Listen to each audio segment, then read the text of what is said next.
That's it, Nate. I might have to steal your baby. I'll give her back, but you know, I need squishies. That's Yeah. just the baby. She was very excited to be part of this, as you can tell.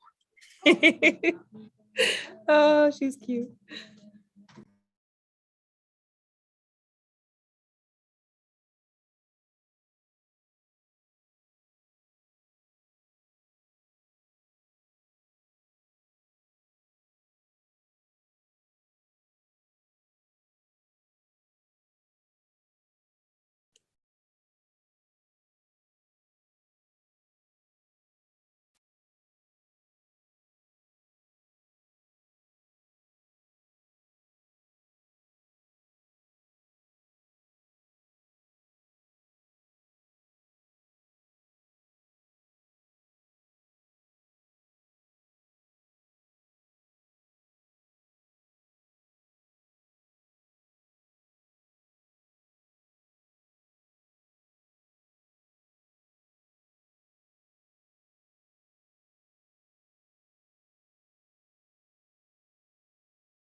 She got you, sugar. County manager, are you there? Yes, Commissioner, I'm here. So I'm just giving a heads up. I do not have a substitute teacher for this particular session, so it may end up, I'm going to do my best. I know you will do your best. So, and you are a teacher, so that's understandable. So.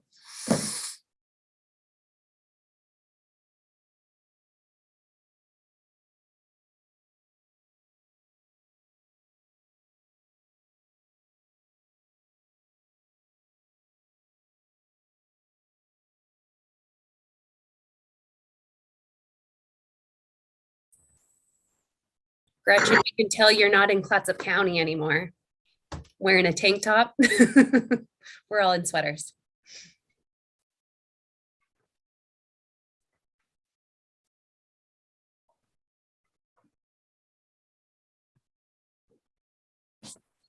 Oh, I was on mute. Yeah, no, yeah, it's beautiful here. Let's see, it was 80 at I think 8 a.m.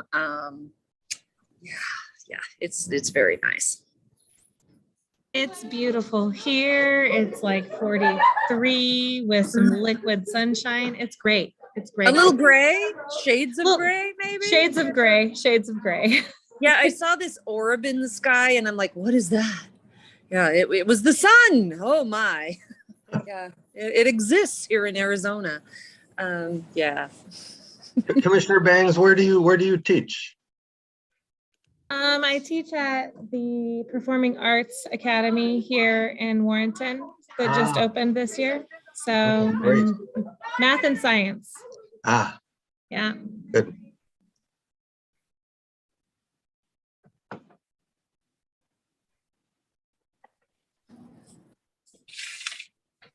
I have to say though, this is better than doing it. Can like anyone yesterday. hear me?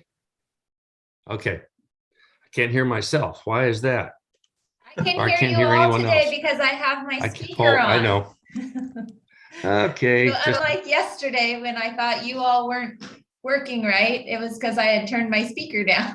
Yep, and that's exactly. I turned it down when my wife's in the room, and I got to remember to fire it back up again. Okay.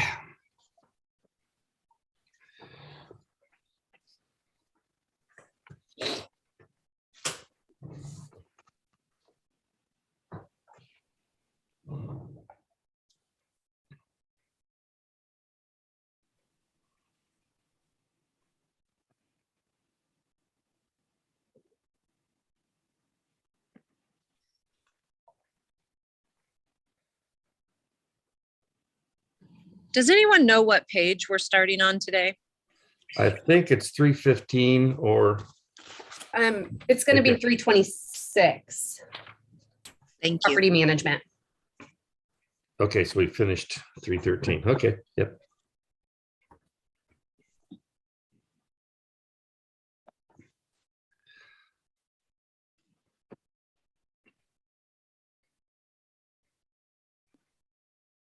Jennifer, just a comment while we're waiting here on page 315. I see in the summary of the bottom line under materials and services that we have commissioners per diem. Is that the stipend? I think for consistency, it should be stipend, so there's no confusion. They don't think it is a per diem, it's a stipend. Okay, I'll look at updating that language in our system.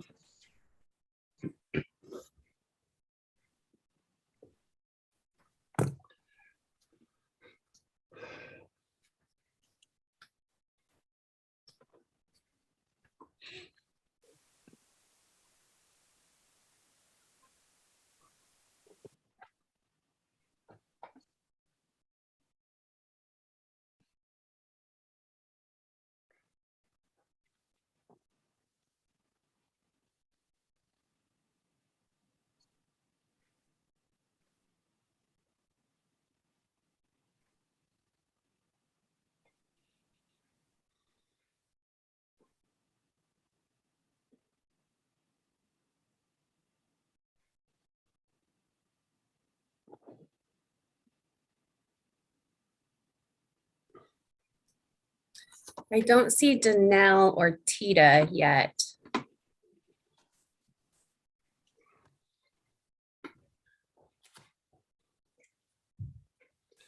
I think we should wait just a minute or two longer. If they're not here, do we have a problem with a quorum or anything? I'll defer to county council if she can. It looks like Commissioner Toyoka is also not here.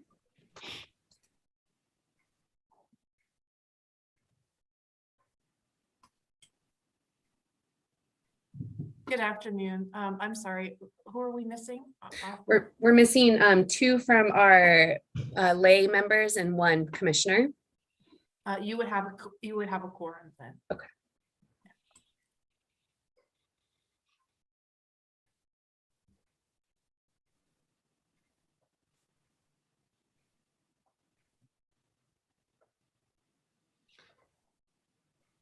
Well, I'm mindful of our time. And I see that Tita is logging in as we speak. So I'll go ahead and call the meeting to order. Thanks everyone for coming to this meeting, which is optional as necessary. And we found it necessary to finish the budget to have this one last meeting, but I'm hopeful of if we move along, we can end before 4 o'clock. So with that, I'll officially call the meeting to order. And I'll ask Jennifer to start the budget process on page 326. Okay, yeah, we'll get started with property management on page 326. This one's an easy start. It's status quo. Is there any questions?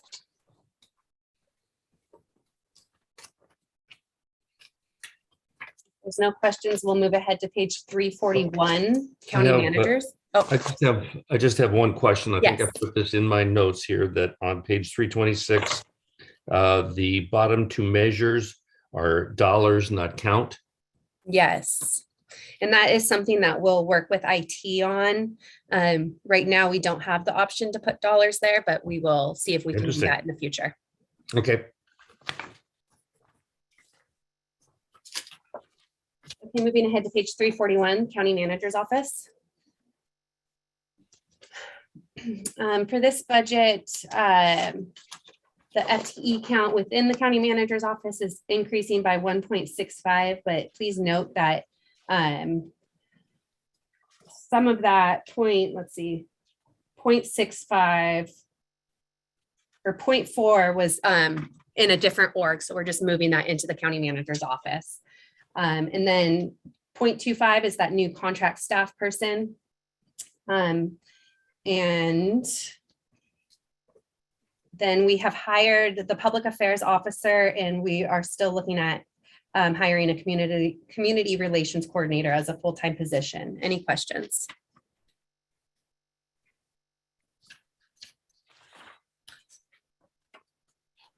There's also a decrease in contractual services for 153,000.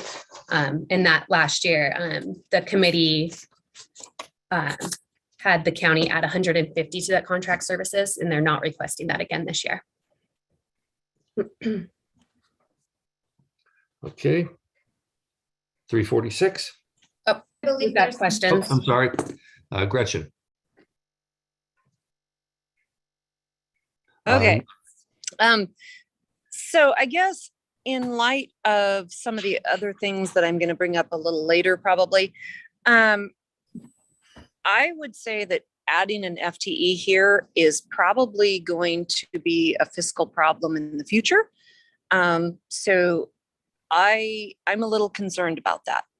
I think that that this particular area, and I'm not sure, like earlier, like yesterday, it was said that it's a little hard to see when you're moving them from one org to the other, exactly where things are coming from. So I was glad you clarified that it was, that part of that was coming from another org, but I'm concerned adding one FTE here. Can I speak to this, Jennifer? Of course. Okay, so in regards to the additional FTE, so we have in the current fiscal year we had a community engagement coordinator, and based on the board's strategic plan to have better communications both internally and externally with our public, we felt it necessary to have that be a little bit more robust of a position. And so we advertised for a public affairs officer. We, through the pandemic, were not able to, we still needed some additional support. And so the person who was previously our community engagement coordinator has stayed on to continue to help with that public piece regarding COVID and some of the other public records requests that we have on a regular basis. And so what we're requesting, because it has been a full-time position for that person in this current year. And so we're requesting to carry that into next year because there is a very high demand for this community engagement coordinator in addition to the public affairs officer. The other piece of it is the property management and contract manager. So the property manager, which was the budget that we started with, that used to be half-time FTE SERPA DUOS, which was talked about yesterday. And the other half of that FTE was for a personal property tax auditor. There is a need, and Suzanne misspoke yesterday. There is a need for that personal property tax auditor to be a full-time position, and so that is what was proposed. And there are additional revenues that come in through that because people do pay personal property taxes. And when we're able to go after it a little bit more robustly, because they're going to be focused on doing that alone, there will be additional revenues. Will it pay for the position entirely? We don't know that, but again, that's part of the general fund's required services that we are statutorily obligated to do. So the other half of that, the property manager, is the person who oversees all the tax foreclosed properties that the county has and takes on and then goes through the process of, if applicable, auctioning off, or like what we're doing right now, going through an RFEI process. And so that person, again, their FTE will be in property management. It will be in the county manager's office for the contract management piece. It will be in the mental health because they will be managing that contract with CBH. And it will also be in the child custody mediation, overseeing the contracts that are done through child custody. So a portion of that position is paid for through the property sales. A portion of it is paid through other funds, not general fund dollars, being the mental health piece and being the child custody mediation piece. And then the final piece of it coming from the county manager's office. So those are the reasons why those requests are being made, because there is a significant amount of community engagement that is not decreasing, but continues to increase. Okay, so while I understand there's need, there's also something that every county, every governmental agency does not have an infinite amount of revenue that they're collecting. So if there's no estimate on what you're collecting by adding this FTE, it's really hard to say, is it sustainable? Is it not? I'm just looking at from fiscal year 2021, the expenditures were 25.9 million. Okay, almost 26 million. And this is overall. I'm looking at revenues in that same time period being 23.5 million. I'm looking at this budget 2 years later being 30.8 million with revenues only increasing to 24.76 million. So there's a sustainability issue there that when we look at adding these FTEs, while there may be a need, you also have to maintain being sustainable otherwise you're just creating a problem down the road that other people have to fix. So that's my main concern here, is that that I don't know, and it's really hard going through this.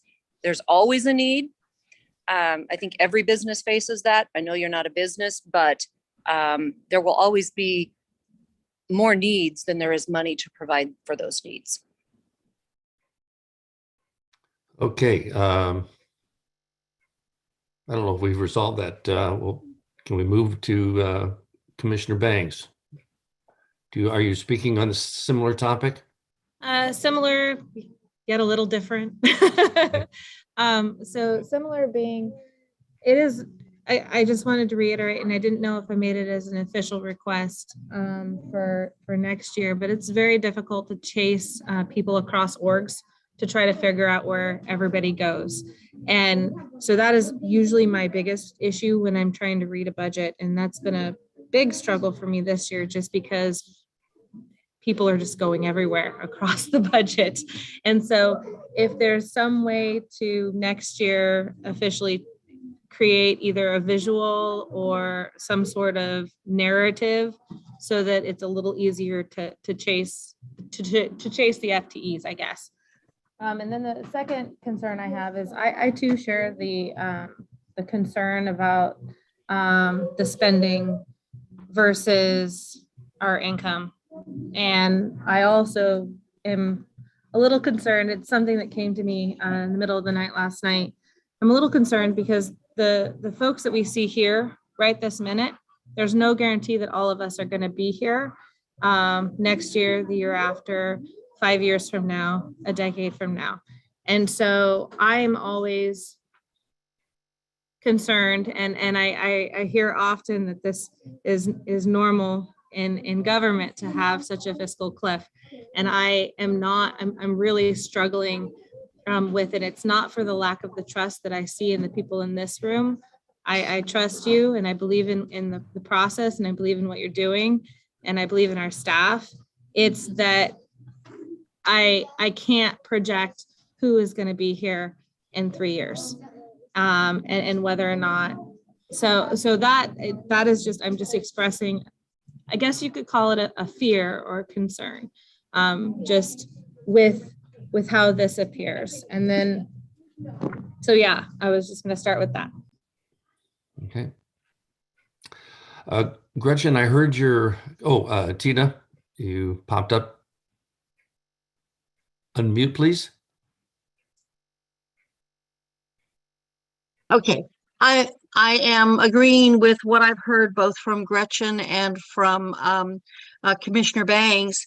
I'm a little confused in that in the past we have had the full-time position of what I thought was a public information officer and someone who would do work that I would say would engage the community. I don't understand going from one full-time person to two full-time people. I don't understand. I totally understand hiring a person who's got the title public information officer, which I thought was the title before, but I don't understand full-time community engagement. Those those two positions, at least in my mind, the jobs would overlap, and I can't see how that fulfills, or that there's a need there for two full-time positions.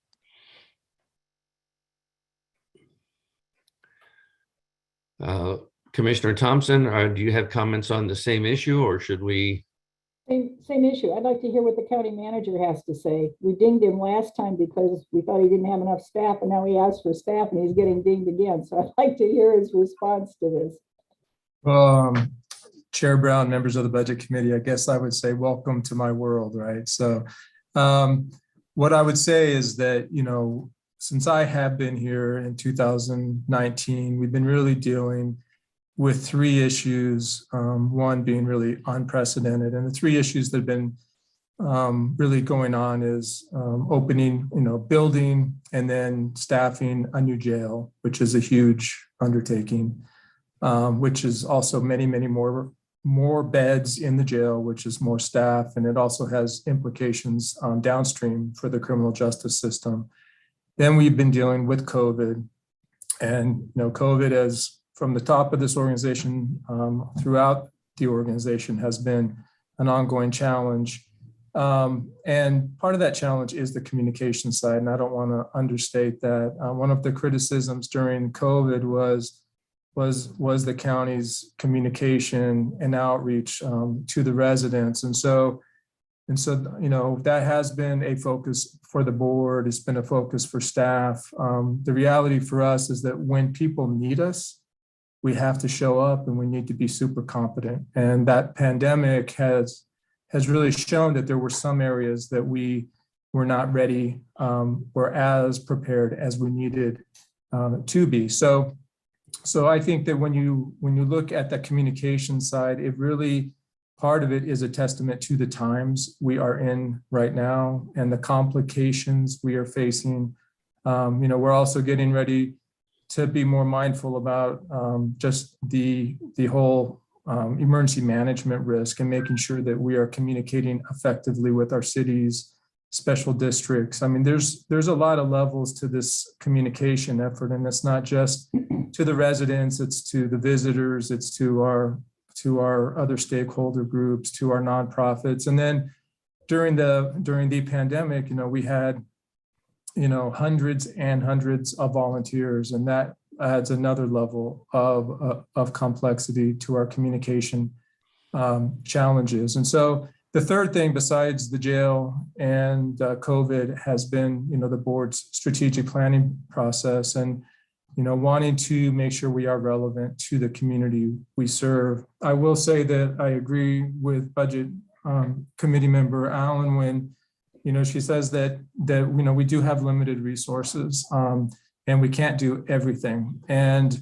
I would even argue that there's a lot of things government shouldn't do. I mean, government should stay in its lane. And I think, part of staying in our lane is doing those things really well that are in our lane and doing them in a sustainable way.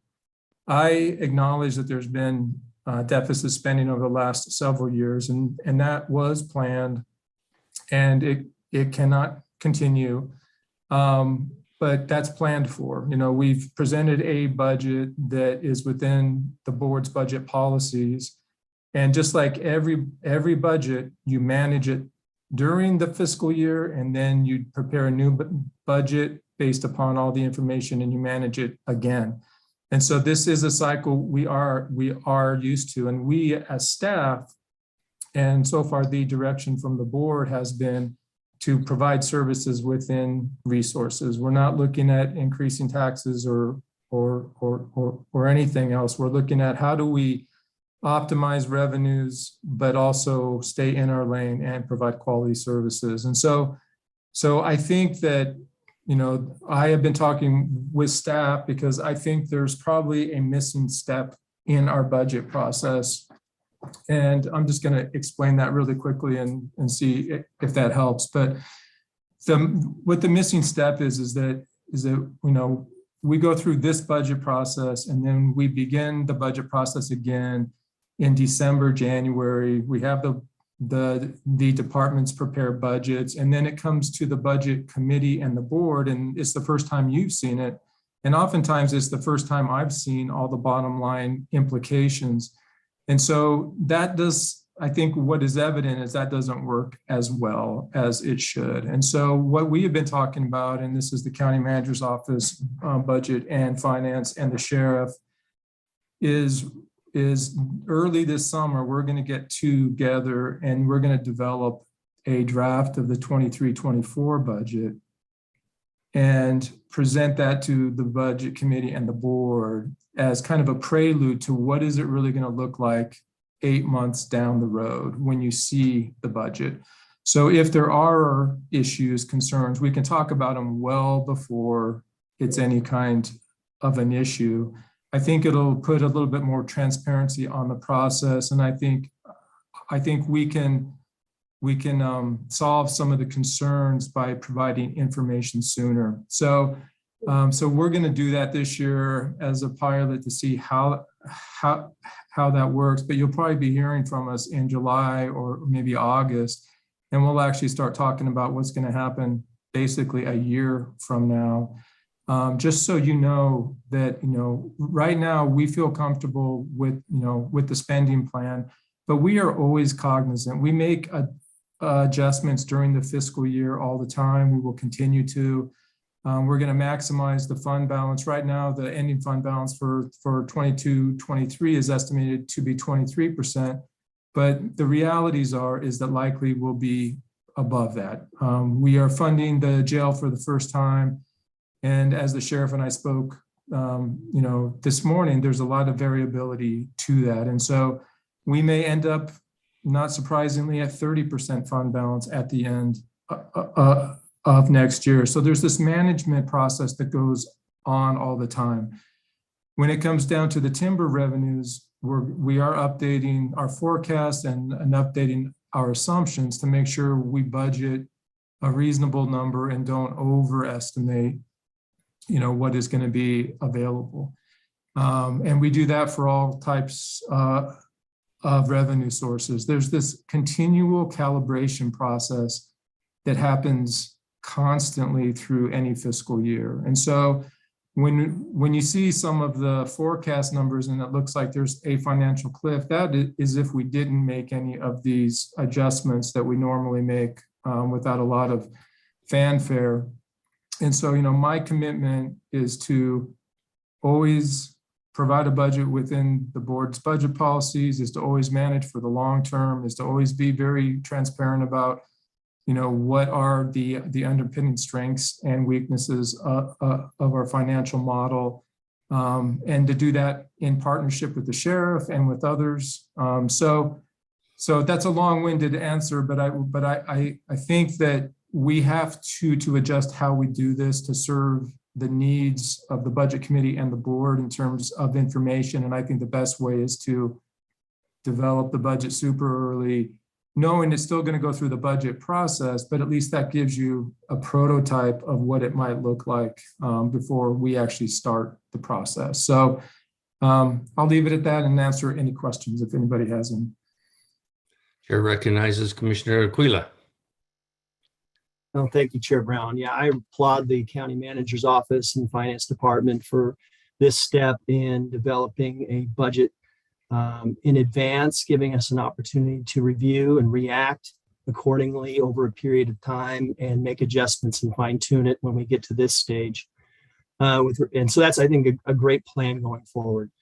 I think the communication was a discussion at our last budget committee meeting. And I remember vividly that we talked a lot about how we needed to beef up the communications for the Clatsop County Manager's Office and for Clatsop County Commissioners. So this budget addresses that. And second of all, I heard numerous complaints about that we're not doing enough to collect property taxes and that delinquent property taxes have been falling through the cracks and that we need to do more. So now we're addressing that in this budget. These meet the priorities of the Board of Commissioners, and I'm glad that we're addressing it here. Thank you. Thank you. Commissioner Banks. I actually am really grateful that county manager mentioned kind of a preview, because what I felt like in this budget situation is I felt like I'm on the receiving end and I'm holding a magic wand, and I don't know the story of all of these departments.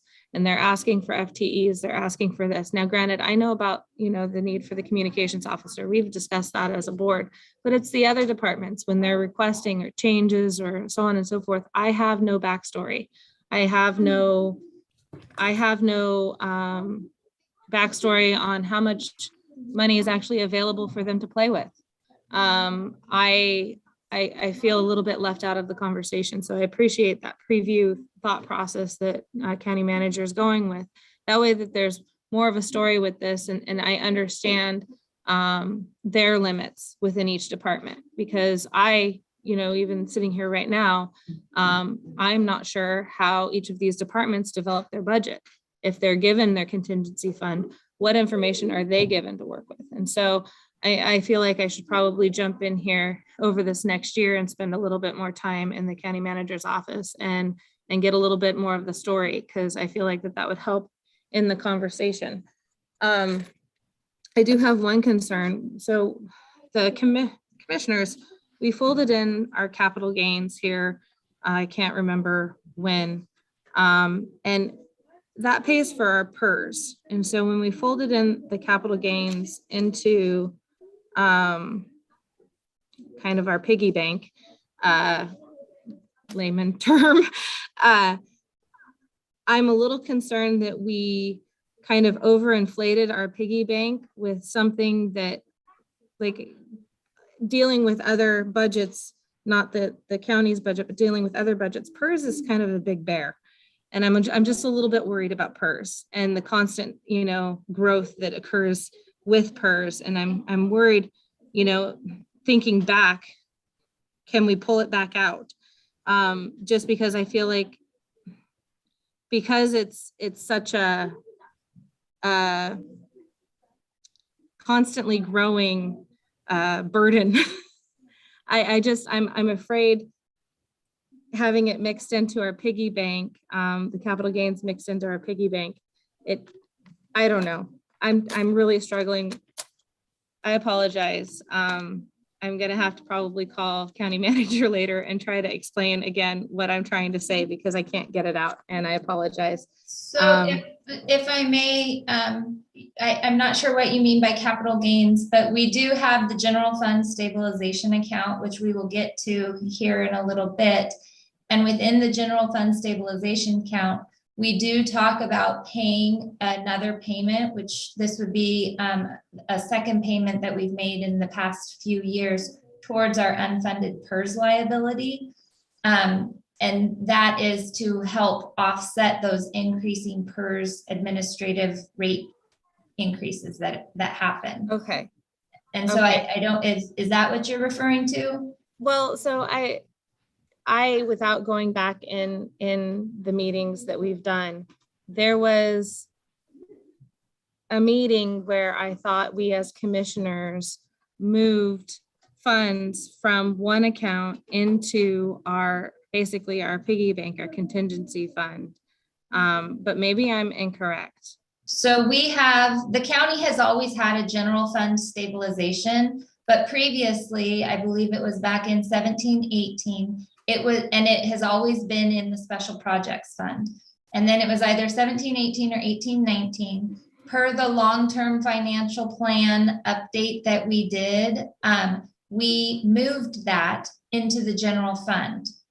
And so it sat in the general fund for a couple of years, but then to try and make sure that it wasn't getting commingled, we still recognize it as a general fund stabilization account, but it is now just its own separate fund. It's Fund 003, and it sits there all by itself.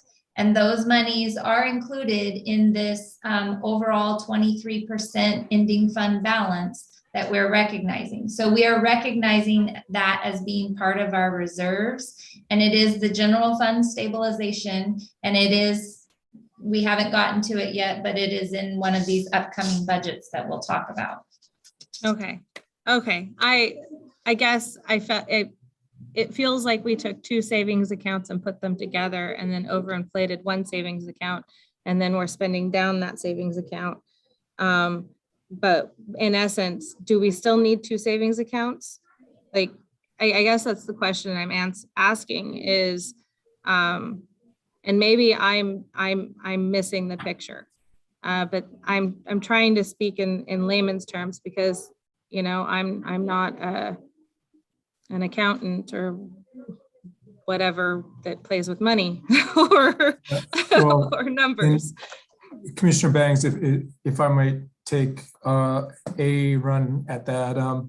So the Revenue Stabilization Fund is part of the fund balance, but it's in addition to the general fund contingency. And so we removed it out of the general fund only because then the general fund contingency and everything else stands aside, and this is revenue stabilization. So if something happens with the revenue on the general fund side, then that money's there to kind of help buy time to kind of right the organization or right, you know, the expense and the revenue balance. And so it's still part of the general fund equation. It's still part, but it's just we set it aside because it has a specific purpose, and we didn't want it to be seen just as the ongoing contingency of the general fund. And so when you think about what the general fund is, it is, you know, the general fund balance. It's the unappropriated ending fund balance. It's the contingency, and it's the revenue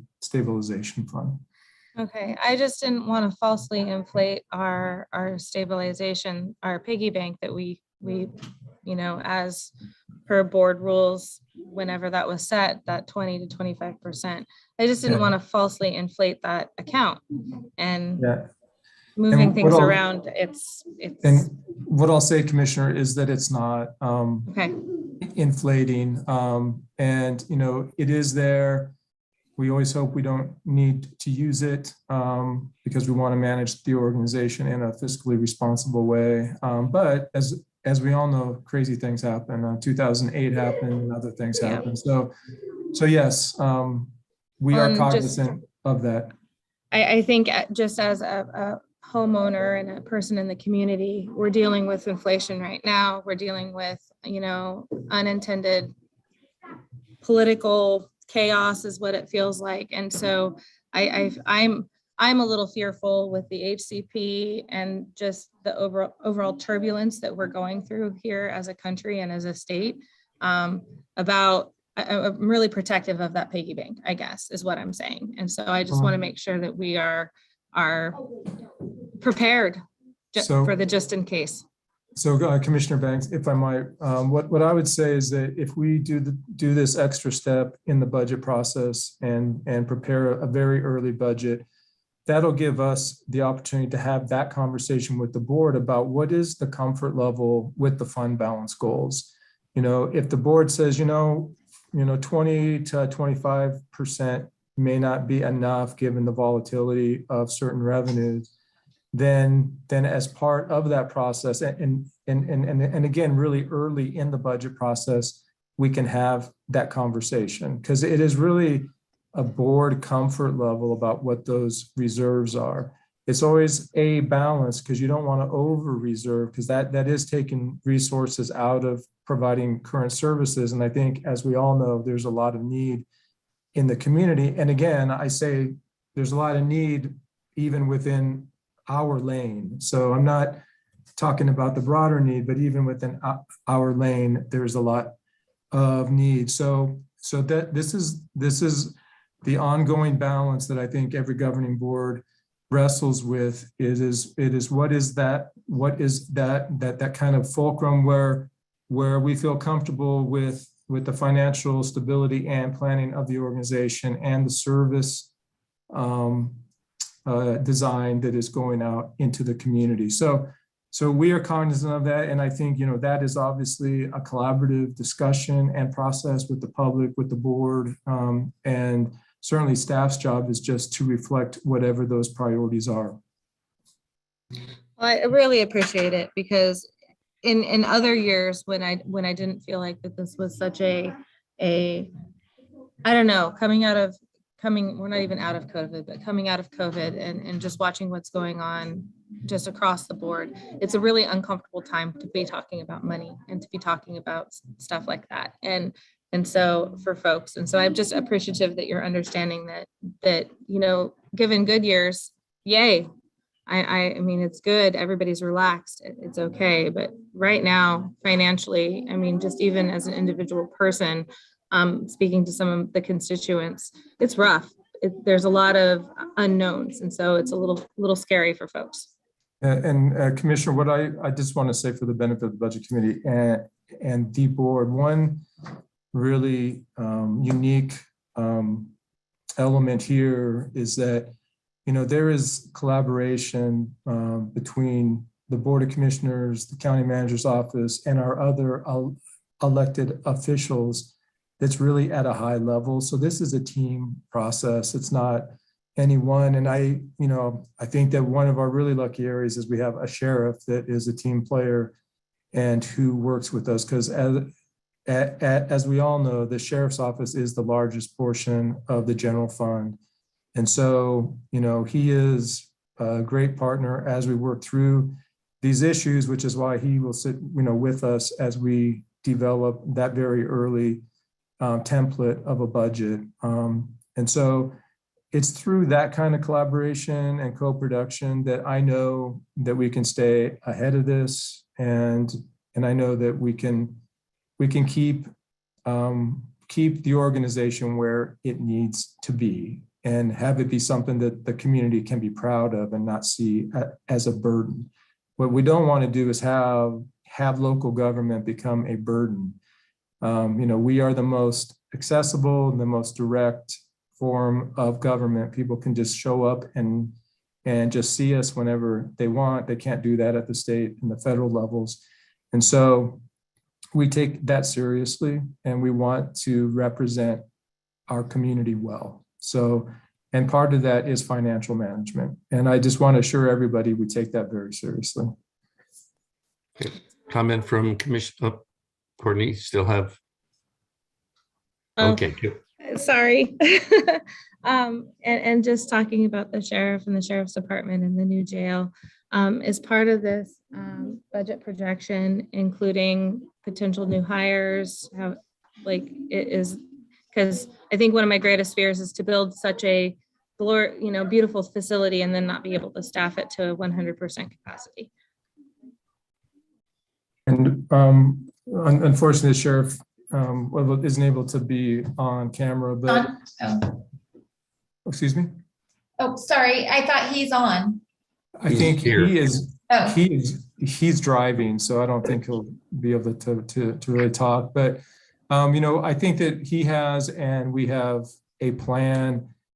What we know when we open a new facility is that plan's going to be adjusted, and we've made the best guesses. The sheriff has, his staff has, but we're going to see. But the goal is to use this jail and all of its benefits at the full capacity. It will take time, but we're going from a much smaller jail to a much larger jail. So there's a transition, but the sheriff is going to work through those with us as we go. And again, there's a tether between our financial capability to pay and the plan.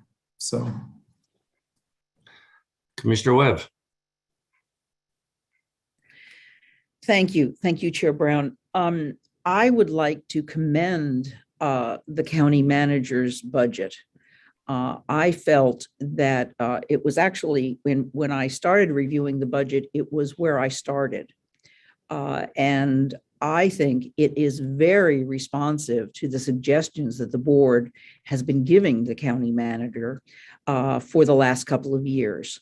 As I've said before, things don't happen quickly in government, and in the country where I've lived, when things do happen quickly, it's never good. So I'm very content to have waited a couple of years for the bulking up of the county manager's office. And we have seen he has made decisions that very few of us on the commission would not agree with. And he has made many decisions in response to our suggestions. And I value that enormously. And as a board member for almost 4 years, I am delighted that our county manager has been so very responsive to the needs and the suggestions of the board. And I commend it highly. Thank you. Thank you. Okay, I'd like to maybe close up with a thought. And this goes back, I think, to the very first day when Commissioner Bangs was looking at the chart on page 14. And I think that at least what I heard budget member Alan talking about was, and I'll put it in my own words, I'm concerned about trends. What we see here is a budget for this fiscal year and some data from previous years, but it's hard to develop a trend. And all we have, and I could be wrong, but on page 14 and 15, here's some information on trends, and it doesn't look good. Now, I know that we make mid-year adjustments, and I've seen them happen, but we talk about communication, how important that is. And I'd like to challenge the budget people to think, what information does the budget committee need to be comfortable with the direction in which the budgets are going? I would like to see some key indicators historically presented and, like page 14, extrapolated out to FY28. This could be timber revenue. It could be personnel costs. It could be benefit costs as a percent of salaries. It could be, there's a lot of things I could come up with, and probably budget member Allen could come up with as well, that would say, okay, I see that there might be a shortfall, but here's the trend, and the trend is good. Instead, you look at page 14, the trend does not look good.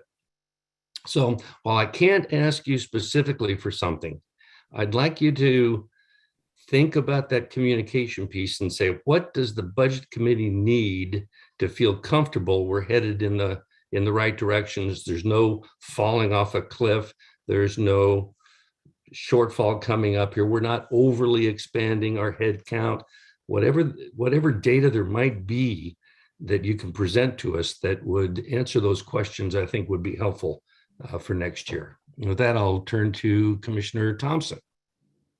Well said, Chair Brown. Thank you. I would echo that. Here's what else I'd say.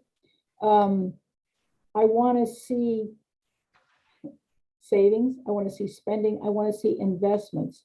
And I want to see accurate and complete data, because that, I think, is essential. The source data for these projections, it's lovely to have a graph, but I want to see the data myself. I want to see the whole data. I want us to see them early, so I am appreciative of all the staff work heretofore and going forward. I'm really gleefully, because I love budgets, gleefully anticipating July and August when we can work together again thoughtfully and in a timely way to look at trends and needs so that we aren't rushed to our deadline for passing a budget timely. Thank you, sir.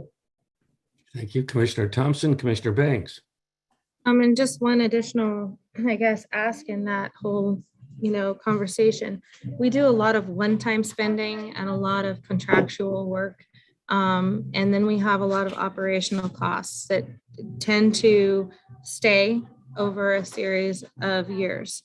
And so what I would like to be able to see is a compiled, just one cheater, I guess, that is showing operational costs. These are going to stay.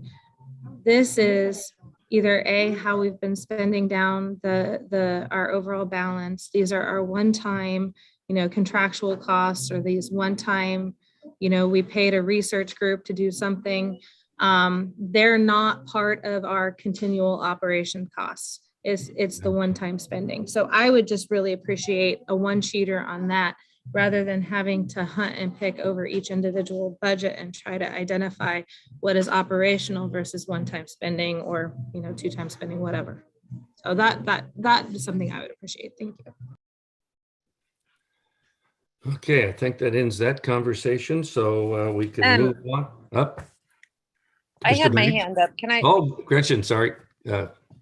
Your comments. Sorry.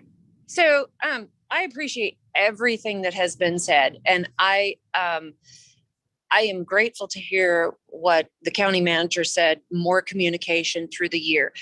The disconnect. Okay, so I've created these budgets, I've delivered these budgets, I've been that person in Monica and Jennifer's spot, in the county manager's spot. I've been on the other end with the audit.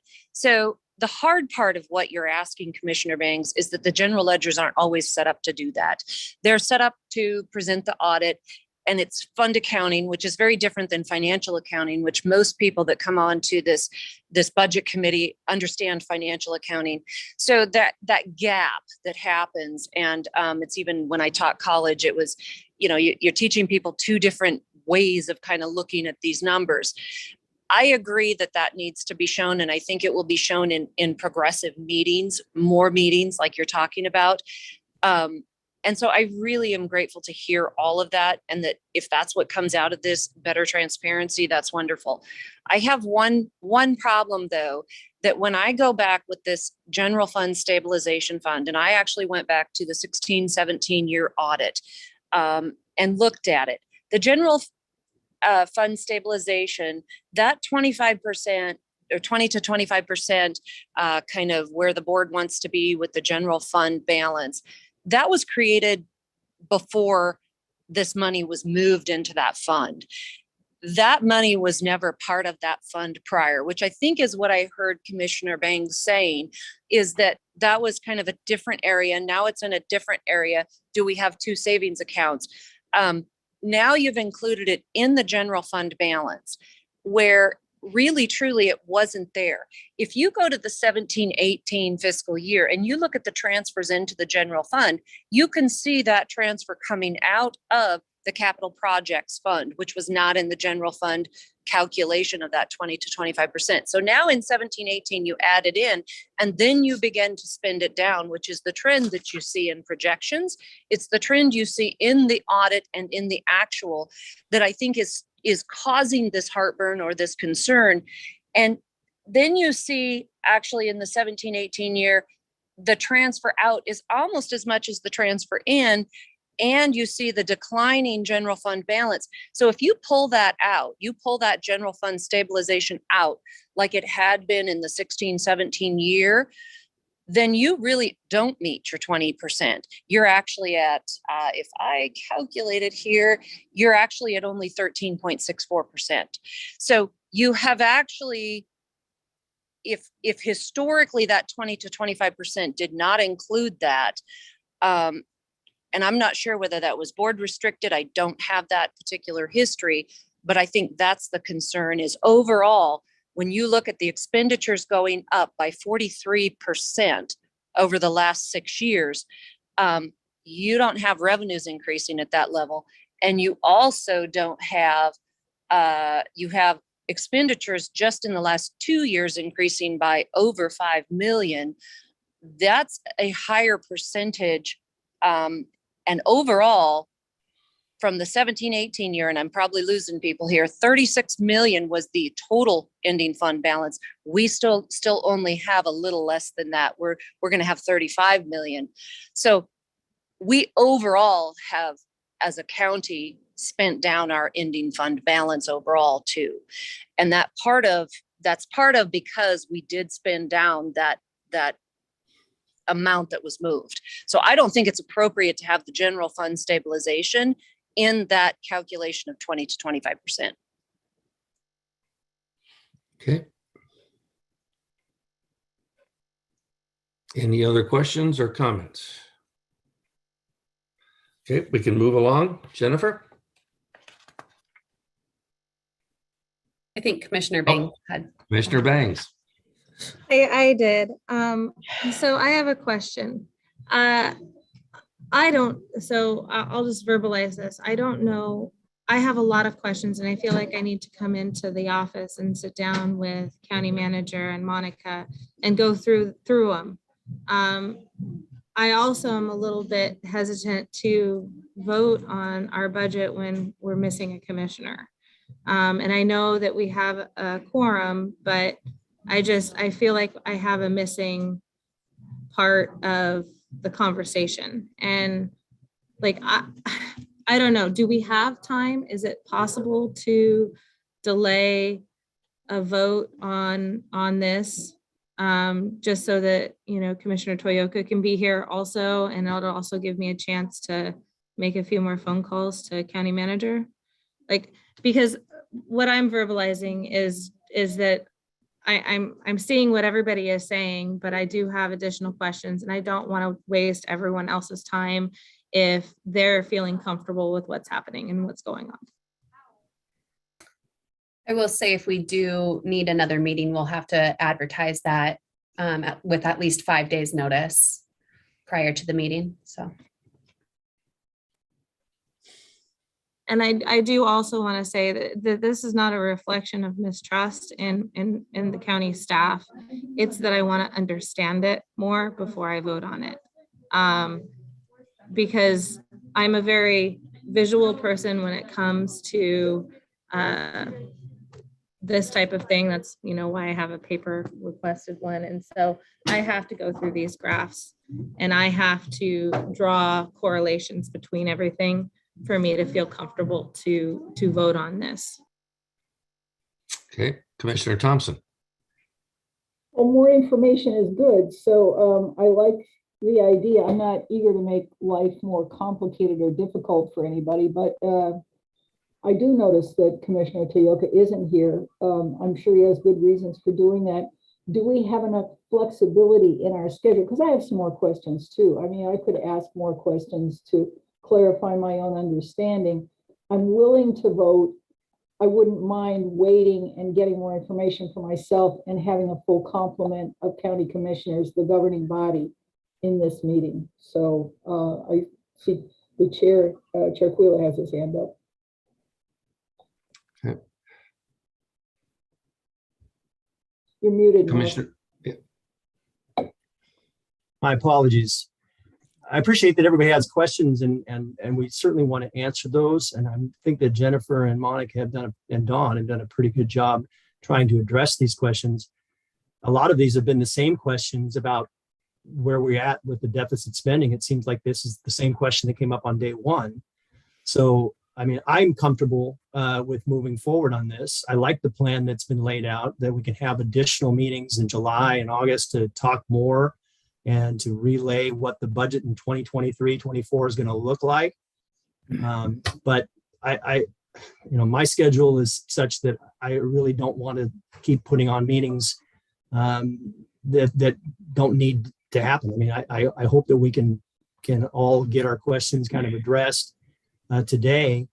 And it seems like we've had a lot of the same discussions and same questions being asked. So, I'm comfortable with the plan that's been laid forward, and I'd like to keep going. Budget Member Montero. Please unmute. Sorry about that. No problem. This is somewhat the same, but a little bit different. And that is that I listened very carefully to what Gretchen said.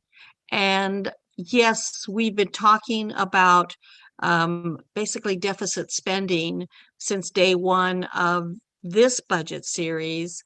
I don't think we've thought about it as clearly in the past. I'm certainly not an accountant, but Gretchen made things clearer than I have thought about in the past. And I guess one of the things I'm proposing, and this is up to whether or not you're wanting to do this, Gretchen, but it sounds to me like what Gretchen is asking about And in terms of explanation of what happened in 16, because it sounds like we moved money and then we spent money that had been held to not be spent or was held as a reserve. If nothing else, I'm proposing that we have a recommendation in our minutes that some research and explanation be provided so that we don't run into this same thing as we do the budget next year. Gretchen, am I saying the right things? Yes. And, I will appreciate that county staff is watching this budget and they are being conservative. I can see that the budget comes in, it's got lower numbers than what they come out with actually. And I want to compliment them on that. However, yes. I think county manager said he came in 19. So this was done slightly even before him. I think the history here is important because overall, when you look at the percentage of what our total fund balance is to even the general fund expenditures here, you got to look at this. And I know those are two different things, but we have expended down our overall fund balance in relationship to how much we're spending. So effectively, the percentage is much lower, not where it is unless we add in this stuff. And so I think by adding it, we're inflating it. And yeah, I would like some more history also. It is really hard as budget committee members to come in and just see this, have this for only a week, not have all the history. I love the idea that you're involved through the year.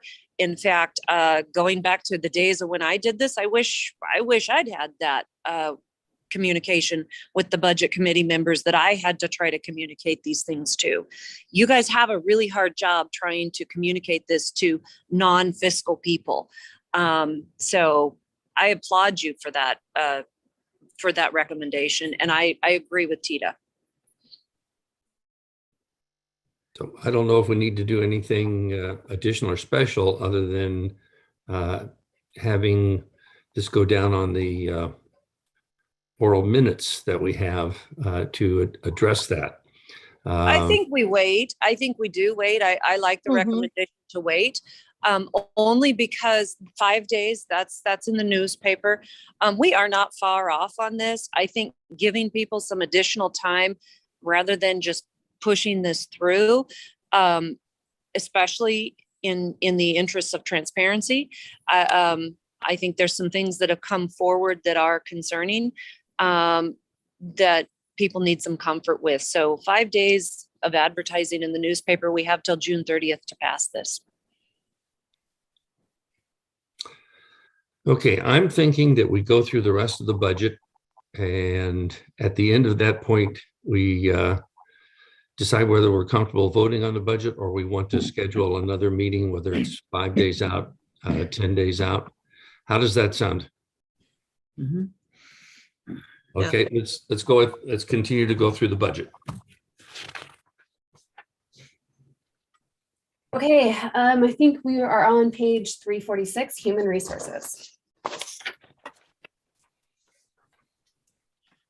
For human resources, we are adding, well, last year we had budgeted for an HR analyst position. That position was never filled, and they've reclassified that as a need for an HR assistant human resource director.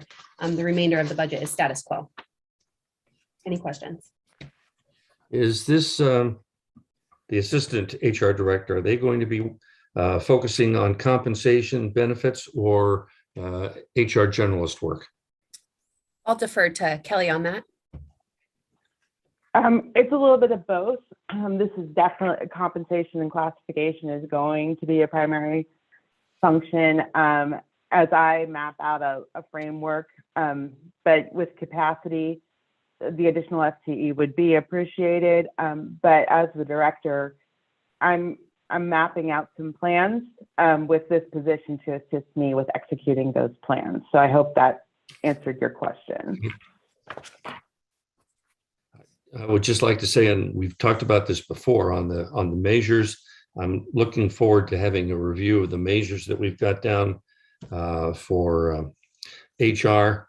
As I look at things, a performance measure, especially in whether it's in accounting or whether it's in human resources, needs to really be specific. It needs to either trend from year to year so you can see a trend, or it needs to be able to be compared to an outside industry standard like turnover. You can have whatever turnover statistics you want, but you want to be able to compare the turnover to other counties and other organizations to see how yours compares, whether it's good or bad. So I'm looking forward to seeing some additional work on the measures that I think will enable us to see that this is really a measure of the organization's performance. Any other comments or questions? Then what's next, Jennifer? Page 352, County Council. Staff are recommending utilizing outside county council for the fiscal year 22-23. So you'll see a change in the budget there. Any questions?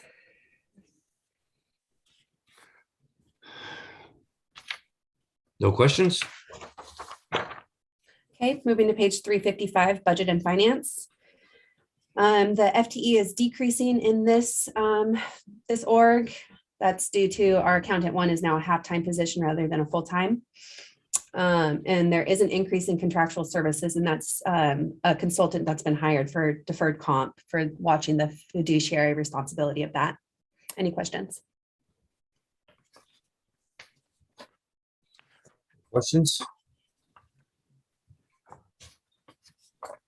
Just, can you clarify the extra, that's in the legal services, that extra, that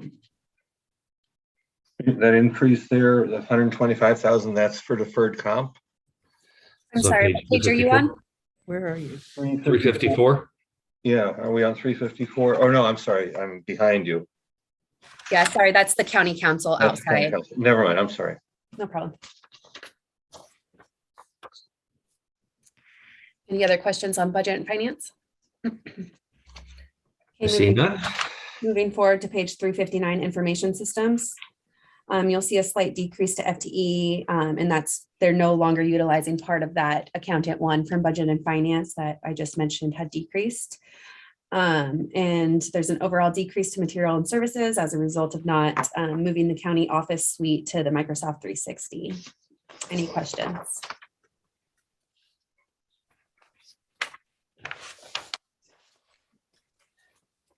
Okay, moving ahead to page 365, building and grounds. B&G is proposing adding an additional FTE, and that's to work full-time in the new jail with sheriff's office and the animal shelter. There's an overall increase of $84,000 in material and services, and that's primarily due to opening the new jail. Any questions? Okay. No question. Yeah.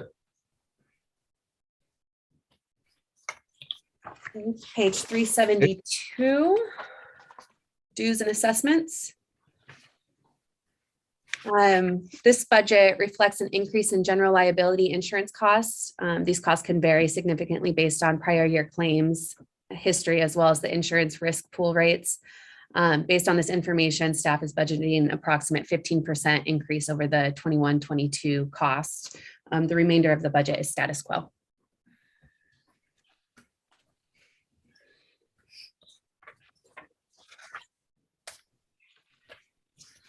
If there's no questions, we'll move to page 375, transfers to other funds.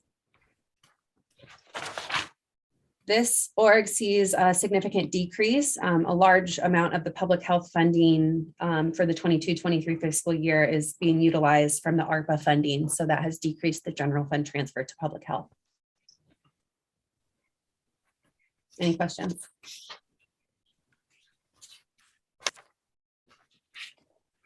No questions. Moving on to 377, I believe. Yep, 377 is the contingency for the general fund. This amount reflects 10% of the general fund operating budget, and that's in the amount of $3,086,570.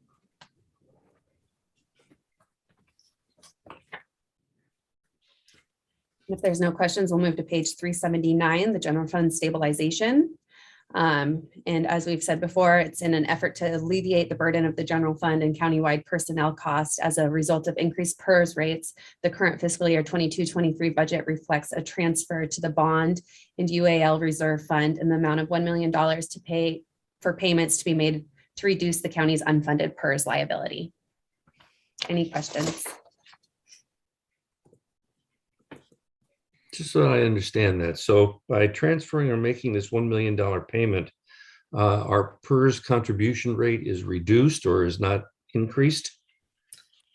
Monica, if you're there, do you mind speaking to that a little bit? Sure. So it won't get reduced, but it will help offset increases. Every 2 years, our PERS rates are reevaluated, and because of the unfunded liability amount, they continue to go up. And right now, I believe the average amount that we pay is approximately 23% of our, is a rate of 23% Okay. for the payroll. Question from Congressman Bangs. So just a quick clarification, I guess. The increase proposed for timber sales general fund, is that just because we had an increase coming into the county due to, you know, it being a good market, I guess, a good timber market? Yes. Okay.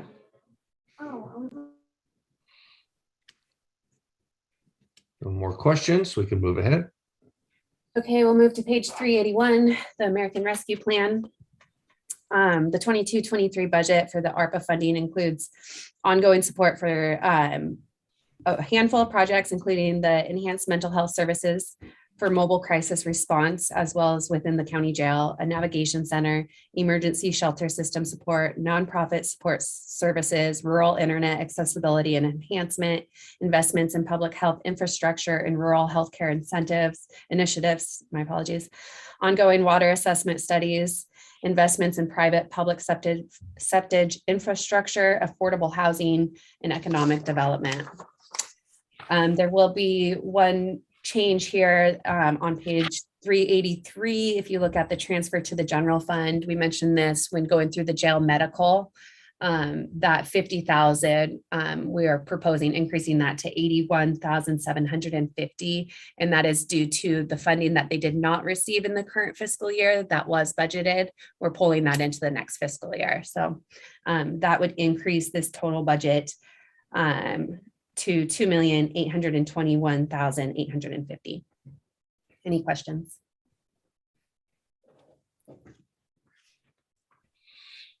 Gretchen, your question. So this is going back to the adopted budget from last year. That 700,000 transfer to the general fund is part of the resources there. So are you saying 700,000 of the expenditures in the general fund last year were from COVID money? Is that my understanding, so to speak? Or am I missing something here?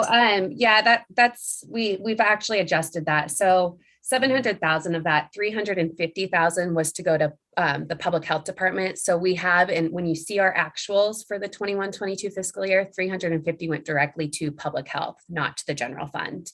And then there's a remainder, a portion of that, I think it's just over 100,000 that has gone to the space planning feasibility study in the general fund. Okay, I'm just trying to pick out in the general fund those if I can correct, it didn't go to the general fund. The space feasibility study went to the special projects fund. Oh, sorry. So so did any of, so this did not transfer to the general fund then at all? No. We have both, don't we? What was that? I guess now. I'm pulling it up right now. Okay. I'm just trying to get to what expenditures in the general fund, as Courtney said earlier, are one-time expenditures versus ongoing, based upon the trajectory of how our expenditures have increased exponentially comparatively to the revenue increase. So, if it's a one-time thing, if we have a transfer coming in and an expenditure going out that is from something that's going to drop off, that's good information to know, which is hard, I know, to pull out of your general ledger, but as Courtney said, that's an important piece to kind of, and I think continual communication might be helpful, as you suggested, on those one-time items. Your forms don't lend to that, neither do any of the general ledger, the way it's set up. So I guess that's the piece where I also don't know what is a one-time thing in the 29 million in expenditures. So if this 700,000 didn't go to the general fund and it went elsewhere, then we don't pull anything out. So. Yeah, I confirm what Monica, her correction was accurate. There was not a transfer to the general fund in the 21-22 fiscal year. Okay. And then I do want to make note that a lot of the one-time large purchases that are being made for the general fund are in the special projects fund. So we'll get into that. There's a list of all of those one-time expenditures. So we do have a lot of those. I mean, we do within our department budgets, we may have a couple small like office furniture, things like that may be included in those department budgets, but our large contractual services are all in the special projects fund.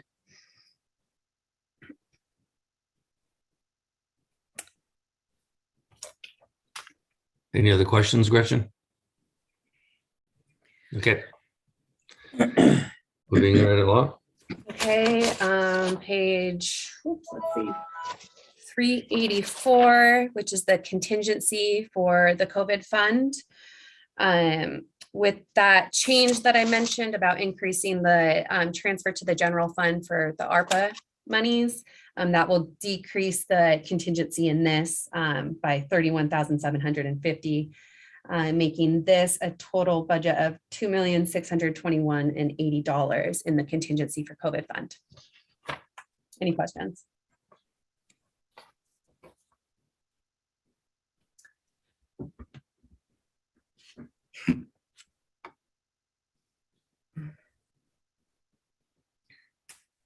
Norman, yeah. Yep, sorry. Gretchen, your hand is up on your, I'm assuming that you don't have any questions. Okay, then we can move along. Okay, page 386, we've got the insurance reserves. In this fund, we receive the dividend from SAFE, but this is something that we do not budget for, as we cannot anticipate what that would be. It's also a holding account for any future claims that may arise. Any questions? How is that reserve calculated?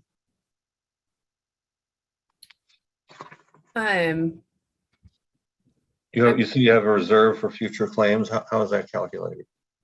Monica, do you mind speaking to that? Sure. So what it is we are every year, hopefully we receive a SAFE dividend, but to Jennifer's point, we never know what that is. So we don't budget the revenues. The expenditures then are the amount that's in there are used to pay some of our claims to meet that 25% deductible, or sometimes outside of certain situations, we have claims that we as a county use these funds to settle those claims, whether it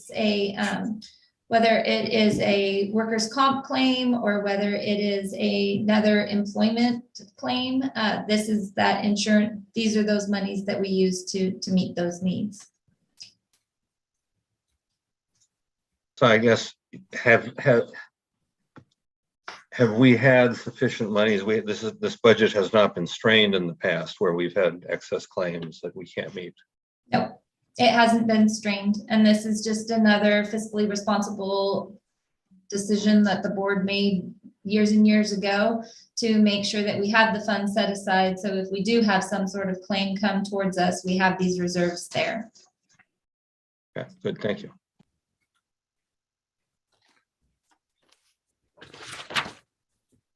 Okay, no other questions. We'll move to page 388, which is the debt service. The debt service fund is where we pay for the loan for the parole and probation remodel in the sheriff's office. It's also where we pay for the jail bond. That includes the principal and the interest amount for that bond. Any questions? I see no questions. We can move on to 391. 391, the bond and UAL reserve fund. The function of this fund is to establish a reserve fund of up to $3 million for either future PERS unfunded liabilities or resource shortfalls to make payments. Staff are proposing making a $1 million payment on the PERS unfunded liability in the 22-23 fiscal year. Any questions?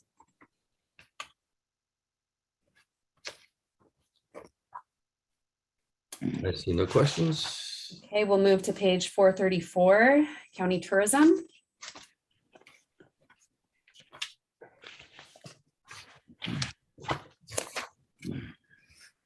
The county continues to see growth in the transient room tax revenues and will continue to contract with the Lower Columbia Tourism Committee. Additionally, funds will be used within county departments for tourism projects. Any questions? Commissioner Banks.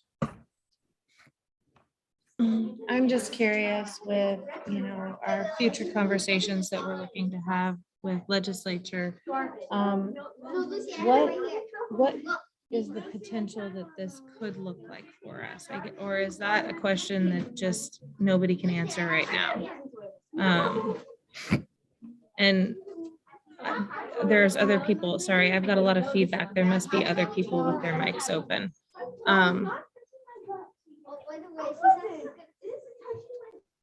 I can't answer that question at this time. I don't know if Monica has anything to add. I can't. These are conversations that our electeds will have to have at the legislative level, and what the outcome of that will be, we can't say.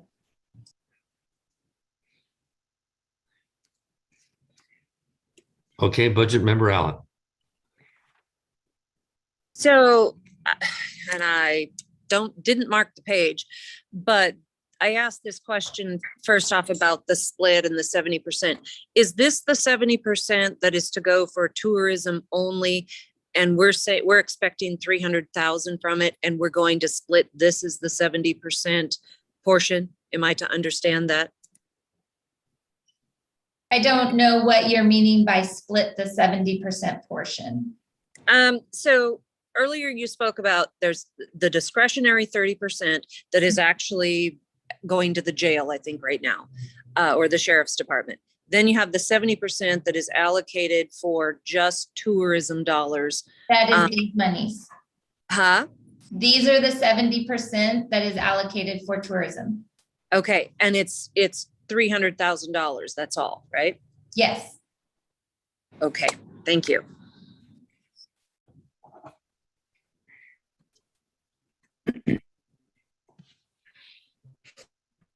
Any other questions? Not. Okay, we'll go ahead and move to page 448, special projects.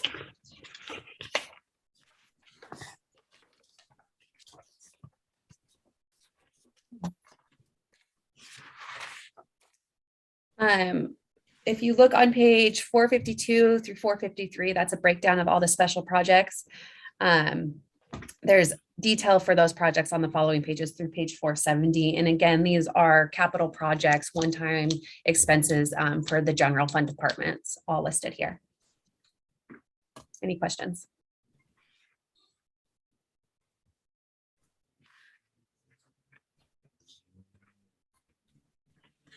I see.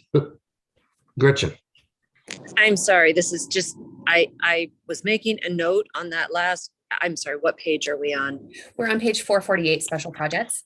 Thank you, very sorry. No problem. And there's the detail for those special projects starts on 452.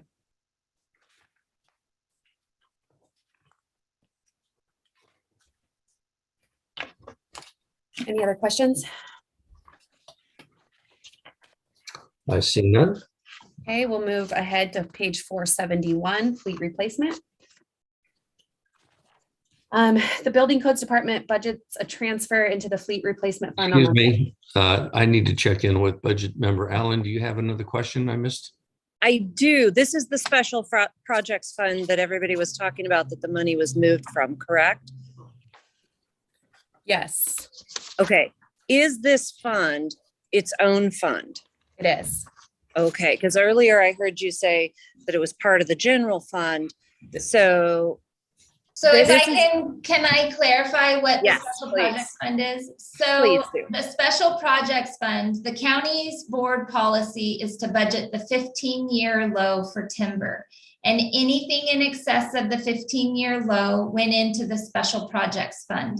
And that is to fund those general fund requests that are either one-time expenditures that are significant in dollar value or capital projects.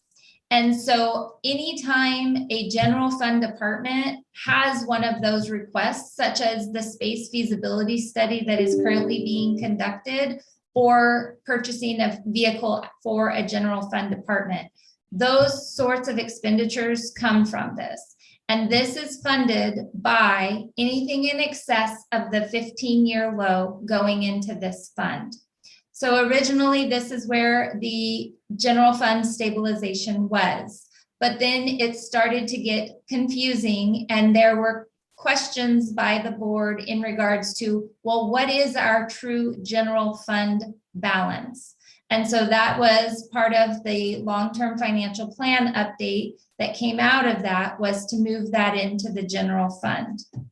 So these monies that come into the general fund to fund the projects that are in here are based on what we anticipate in regards to excess of that 15-year low, what we might be getting.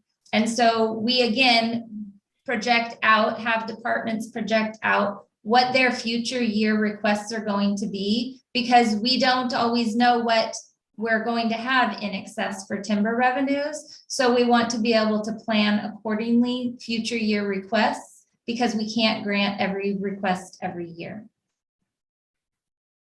And can you tell me, prior to the year of that being moved out, was the amount in this fund included in that calculation of 20 to 25% for the general fund? Was it always included in there? Do you know? No, it was not. And that was one of the complaints, was it was felt that we were not truly reflecting how high our general fund ending balance was. And so for transparency purposes, we wanted it to be more visible and truly be part of the general fund. Okay, thank you. David, you have a question? Yes. Can you kind of give an overview from a budgetary perspective of what is actually happening with the jail this year? That the construction is nearly finished and the operation is going to begin. It's hard for me to tell, looking at all this, everything sort of in different places, what exactly is the overall situation financially with the jail? The overall situation financially with the jail in regards to the construction of the jail? Really the transfer from, as we end the construction and spend that most of that money, to beginning to operate it. How does the whole thing look over the course of the year? So we're paying, we still have the bond out there, of course, but we've used up almost all of the cash that came from the bond to build the jail. We are now going to start the operations of the jail. I want to get a sort of big picture understanding of how that affects overall the county's budget and financial situation. So that's kind of the conversation that we're having right now. And so when we went through on the first day after, on May 4th, when we went through the public safety and justice budget, there are increases throughout that budget, and that is because we are going to begin operating the jail. We anticipate that the jail will be substantially completed in August, and that training will begin, and that we will be transferring our adults in custody late September, early October. And so therefore, the increases that were reflected in the public safety and justice budget reflect the additional FTE that were added in this current fiscal year, because they've gone through their training. So when the jail opens, they can begin operating effectively.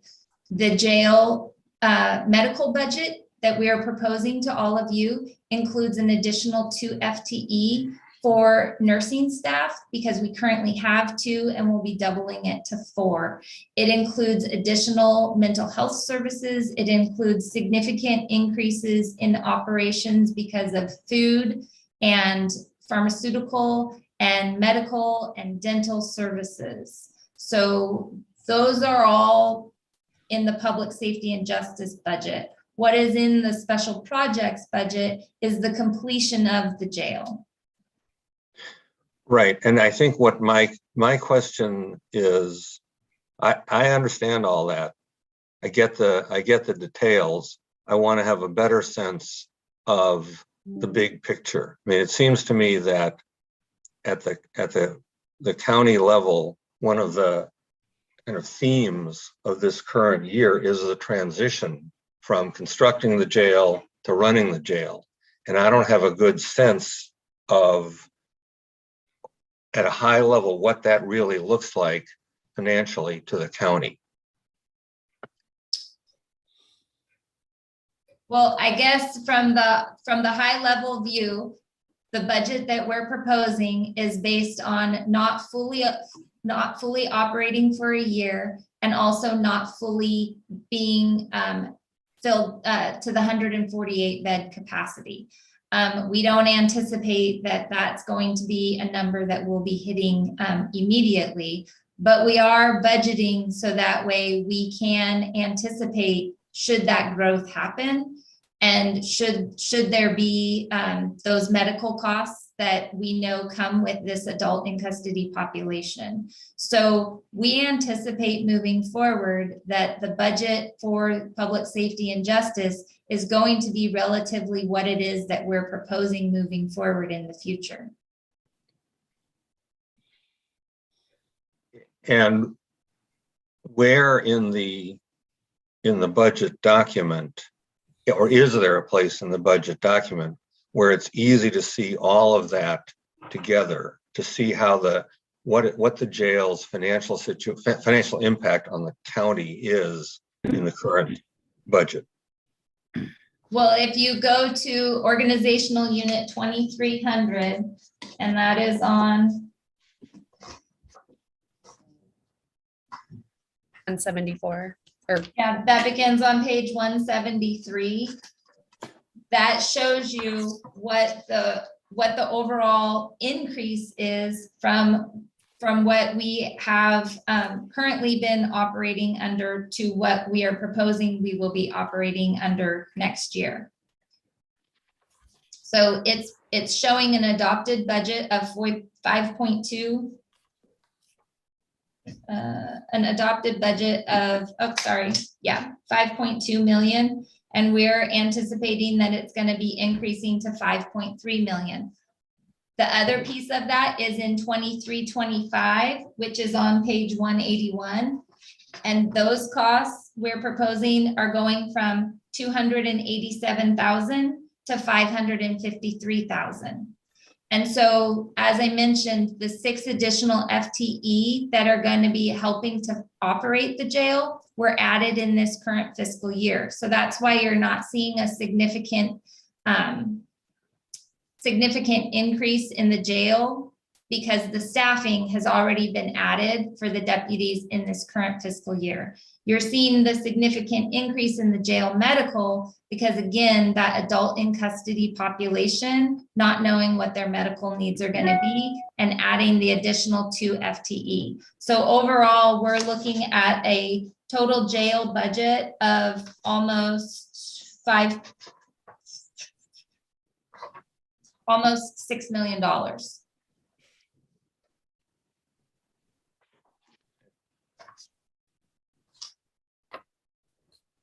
6.5 million. Thank you. Okay. I'll come back to this later. Thank you. Thank you. Commissioner Banks? So is that all of the projected FTE that we need to add to have a full operational jail? That's what we're anticipating, you know, until we are fully operational, we can't say for sure. But again, will we ever get to fully operational immediately in this next year? Highly unlikely. I was just in a meeting earlier with the undersheriff, and I don't know if he wants to speak to it, but there's more legislative changes that make putting people in jail even more difficult. So, but I don't want to speak for the sheriff's office. We have our plan, which has been going on for 6 years. We currently have what we believe to be the necessary staff to operate the jail at maximum capacity when it comes to corrections deputies and CRTs and supervisors. Our working with our healthcare providers, our doctors and our current nurses, we also believe that this budget that we're doing this upcoming year is sufficient. That it's more challenging with the medical side than it is with the deputy side, because our customer base is generally the sickest group out there. However, our nurses all have years of experience, and so do our docs. And this is their best analysis, is this will be workable. We're also working, the sheriff's office is also working with CMH to see if they'd be in a position to take over operations once we get a couple of years down the road, and they can get a feel for what this type of clinic in essence would look like. They're looking to see if that's something that they can assist with. That's good. Great. Okay. Commissioner Thompson, you have a question? Well, I do. I think this mostly answers my question, but I just want to solidify it. One of the concerns about operating a jail is the cost of overtime. If I hear Paul Williams correctly, and excuse me, Paul, I apologize. I can't remember what your title is, whether you're the undersheriff or the chief something or other, but there you go. That we can safely anticipate that there will be little or no overtime. Is that a fair thing to say or not? I don't want to put words in your mouth. Certainly on the medical side, our history has been, we've been able to manage the overtime significantly there. Yeah, not looking now on the deputy side, that is more challenging to manage, and generally where we suffer is when we're down staffed. If we're at full staffing, it isn't an issue because we could manage vacations. About the only thing we can't manage is when people get sick or injured. But otherwise we can manage time off. And unlike the law enforcement side of the house, the corrections one, we actually built a relief factor into our staffing plan. Now, it's not the top edge of the relief factor, but it's reasonable. So that we should do a better job with that as long as we're at full staffing. We still have 6 deputies to hire, so we're trying. So please, if you know anybody that are good people that have strong mores, send them our way because we can really use them. Well, never mind strong mores if we don't have housing, but right. But the other point is we've been longing in this community for a secure holding capacity for mental health crisis. Is the jail going to be able to function in that capacity, do you think? From a philosophical standpoint, we'd rather not. The jail isn't the place for that. And that is one of the challenges that we're going to be facing, because with the Chief Justice of the Supreme Court, they're coming out with a pretrial standards as to whom we can and cannot hold pre-trial and before seeing a judge. And it is pretty well defined with regards to the level of crime, a felony and or domestic violence and or sexual predation upon youth. Otherwise, they don't want us holding people. So the vast majority of our issues when it comes to the mental health side of the house is very low level crimes. So that may be putting us in a position where, even though in our heart of hearts, we realize the jail may be the best place for them for the time being, we may not have the capacity to do it because the state of Oregon has taken that away. Okay, and the consideration is how much community resources do we have to devote to protecting the public from harm? And that's Right. people committing the harm and people at the effect of that harm. So it's a conundrum when we look at value in the community and how do we plan and how do we execute so that we provide maximum value in an affordable way for the tax dollars we have. Thank you. Yes. Okay, so that was a comment. No further questions. We can move on to, we need to move on to 471 fleet replacement. Yes, 471 fleet replacement. The Building Codes Department budgets a transfer into the fleet replacement fund on an annual basis on a mileage driven by the department in order to plan for future replacement vehicles. For the 22-23 fiscal year, Building Codes Department is budgeting to purchase 2 new replacement inspection vehicles. Any questions?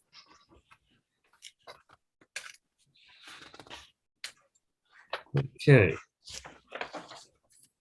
I don't see any. We have 2, should be quick, inactive budgets, on page 519 and 520.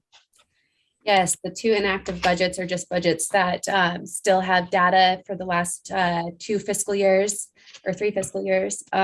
So you'll see the developmental disabilities on there, and then the general fund stabilization that was part of the general fund prior to moving to its own fund.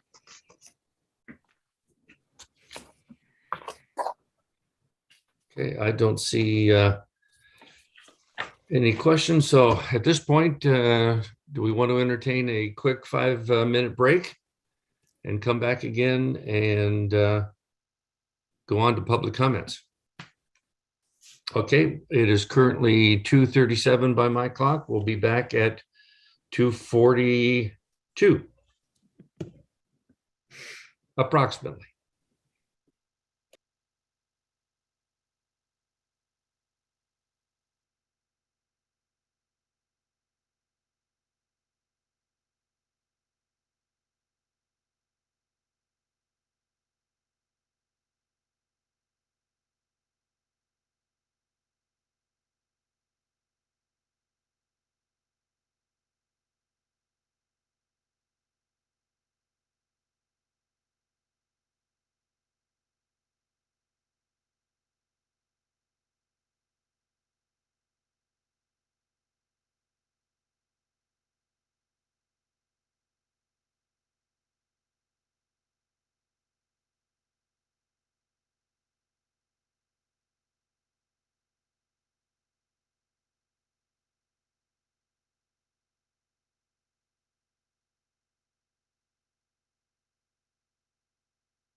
Okay, for those of you who are still here, I think we'll extend this break time from 5 to 10 minutes because I think give more time for everyone to get back.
Norman, we were so smart to elect you.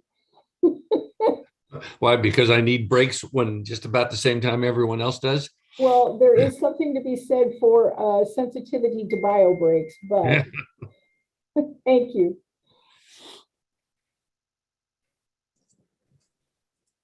Yes, Norman, you've done fabulous.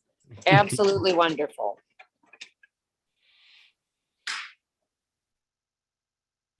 Oh.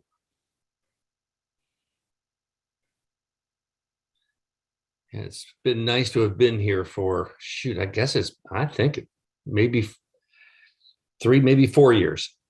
Can't wait to get together in the Boynton building again. Yeah. I don't know. I kind of like it here. Yeah. I might not come home.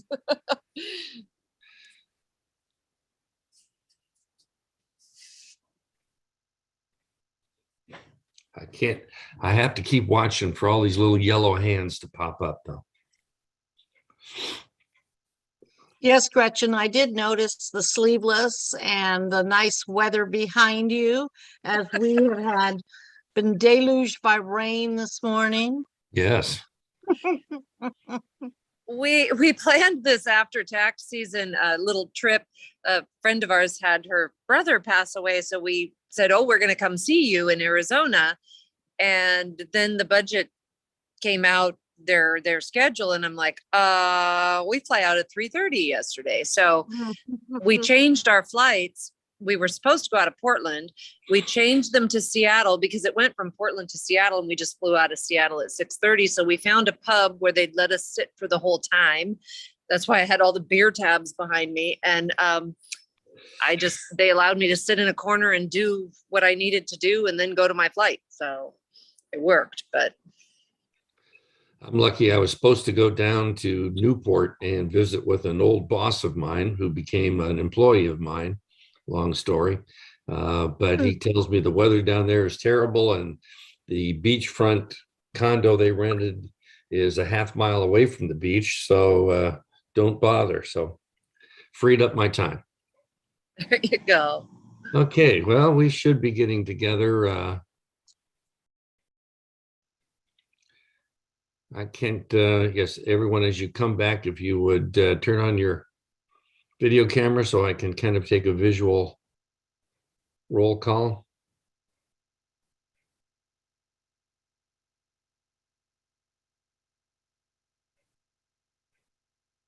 Tita's there. Jennifer's there looking for Monica. And Monica.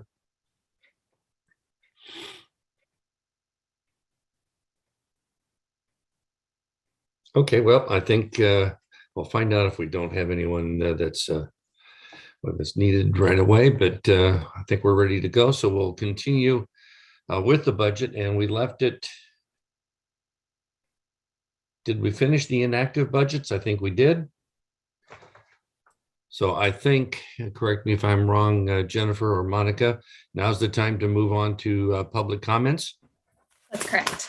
So I don't know if we have anyone on the Zoom call for public comments, but we're asking anyone who wants to speak to the board to limit their comments to a 5-minute time period. Do we have anyone who would like to address the budget committee?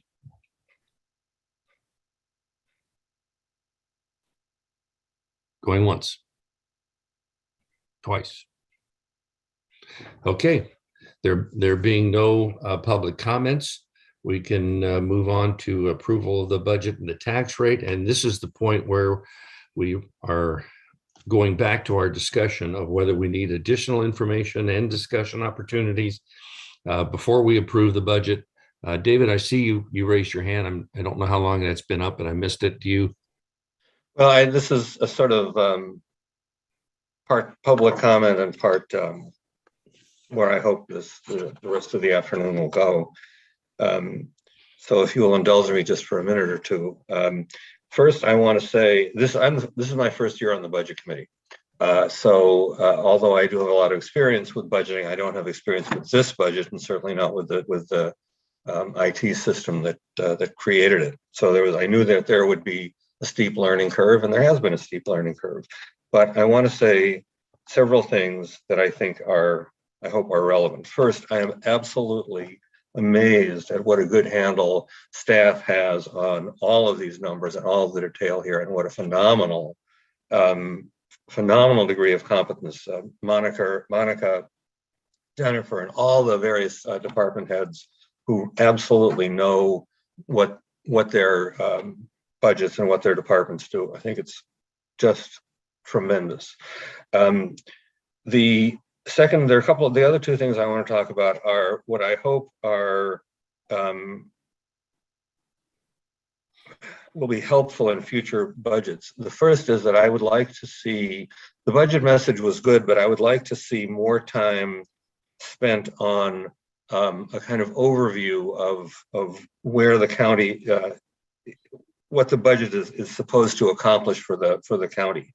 As people have mentioned, there are your normal everyday expenses, sort of rent, utilities, and that type of thing, which don't change, but there are every year in every budget, there are some new things, there are some changed things, and I think bigger picture looking going through how those themes interact throughout the whole budget. In this case, I mean, the jail is obviously one, but there are some others that are not quite at that level. The other thing from the presentation point of view, I found it very confusing the way we jumped from page 342 to page 427. It was like, as far as I could tell, there was no rhyme or reason for that, and it made it very difficult. I know that, I mean, Commissioner Bangs said, and Budget Committee Member Allen said continually, how do I put these FTEs together? Where does it all connect? And I think that type of connection is much for me as a budget committee member, not going to all the commission meetings are very would be very helpful to have a more well organized from that point of view. And the last thing I want to say is that there have been various discussions here on that to me aren't really what a budget committee should be talking about, that are policy issues. Deficit spending is clearly, to me, not something that the budget committee can resolve, but it's a much longer term issue, and one that the board, not in one meeting, but over the course of a number of meetings with obviously the help of management, will address. So from my point of view, I'm ready to move forward. Thank you, David. Commissioner Banks.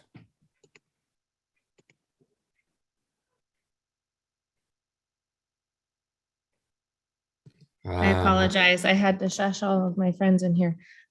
So just off of the top of my head, I feel like that the new jail is what is creating most of the deficit spending.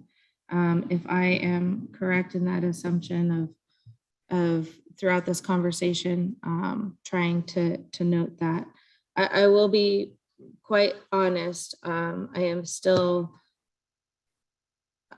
uncomfortable with making a decision today, mainly because I would like to spend a little bit more time trying to isolate whether or not this overage is just one-time spending or if this overage is due to operational costs. And I would just like to spend more time going through it personally, and then potentially circling back in a week. But yeah, I'm becoming more comfortable just because of the previous jail conversation that we just had. So thank you. Okay, Commissioner Quila. Thank you, Chair Brown. I just want to echo what David Ozer, our committee member, just said. I thought he did an excellent job in summarizing what some of these issues are. There are policy issues, there are budgetary issues, and I do think he has some insightful points on how we could make this more clear and easier to understand. But I agree with what he had to say, and I'm ready to move forward. Budget Member Allen. So I agree with what Dave said. We are the budget committee. We are not to set policy. However, we need to know policy and understand policy, which is part of those discussions and why they occur. And I think that what's happened here as the commission has changed, potentially the historical of what was maybe has gotten lost, maybe not understood. And I think it is relevant to the conversation, and I think they're important conversations to have. I think I would prefer to allow people that time to go ahead and digest some of what was said, because I think this is, I agree, the jail is probably the biggest part of this increase. However, it's actually a $9 million increase. 6.5 million of that is from the last 5 years. 6.5 million of that is the jail. So it is the largest part. But I do think that overall, we've still pointed out that there is some spending and a trend that is important, because we as the budget committee are blessing this. We're telling the public, yeah, we agree that this is good fiscal spending. And I, at this point, don't agree that that's what this budget represents, especially if it's really more like 14% that the ending fund balance is, based on how I see it. So now people can disagree with me, but that's just the way that I see it. And maybe some more conversations, I could come to a better understanding of that. But I don't think that stabilization fund should be in the ending fund balance calculation of 20 to 25%. So. Okay, thank you. Commissioner Thompson. Thank you. Well, aren't we just all over the map on this one? Except I'll say, notwithstanding what I think are legitimate concerns and issues raised by everyone who's spoken, I think we ought to go ahead and pass this one out, because whatever works or doesn't work with it, we can't fix it soon enough to get this budget passed timely. So we might as well go ahead and pass it and go to work almost immediately. I mean, July is almost immediately, to address the underlying issues that we see. I have really opposite concerns. My concerns is that we have too much money cashed away in various pieces and pots all through the budget. I want to know exactly everything. But I've been asking for that unsuccessfully for a while now. So I have hope that we can continue to continue our communication, because this is, as the county manager is fond of saying, and I do believe him and I do trust him, a developmental process. And what we're developing is policies, procedures, greater clarity, and greater transparency. We are making progress, although it isn't maybe as fast or as complete as we would like. I think it's good enough. I think it's good enough to get the job done now, and we should pass this out and then go back to work almost immediately. Thank you. Member Allen, more comments? Nope. Okay, you had your hand still up. Okay, I think we're going to have a vote here, and Commissioner Webb has a comment. Oh, there's these small little cubes. Okay, yes, Commissioner Webb. Yeah, I would just like to echo what Commissioner Thompson and David have said. I think it's time to do this. I have great respect for the way in which our county manager is slowly but very surely leading us down a path of more responsible government. I think we're ready to. I think we're ready to move on. Thank you. All right, so we'll be taking a vote here on whether to approve the budget. I think, and if the vote is not to approve it, then we need to decide on another meeting for follow-up. But I think the first order of business is to vote on this budget. And so I'll entertain a motion from someone that, I'm sorry, Commissioner Bangs, do you have a question? Your hand is up. I don't have a question, but I was going to move to delay decision to a later meeting. Okay, there's been a motion to delay approval of the budget or vote on the budget until a later meeting. Do I have a second? I'll second that. Okay, there's been a motion and a second. Any discussion on this motion to defer voting on the budget until we can have an additional meeting? All in favor? Or, I mean, I'm sorry, are there any discussion? I would think we've had a lot of discussion. So we'll, how do I want to do this? Just take a. Chair Brown, I can do a roll call vote if you prefer. I was thinking that, yes. Would you please? Yes. Chair Brown, No? Vice Chair Allen, I'm not vice chair, but Vice Chair Montero. oh, excuse me, I'm sorry, Vice Chair Montero. No. Gretchen Allen, yes. Danelle Davis,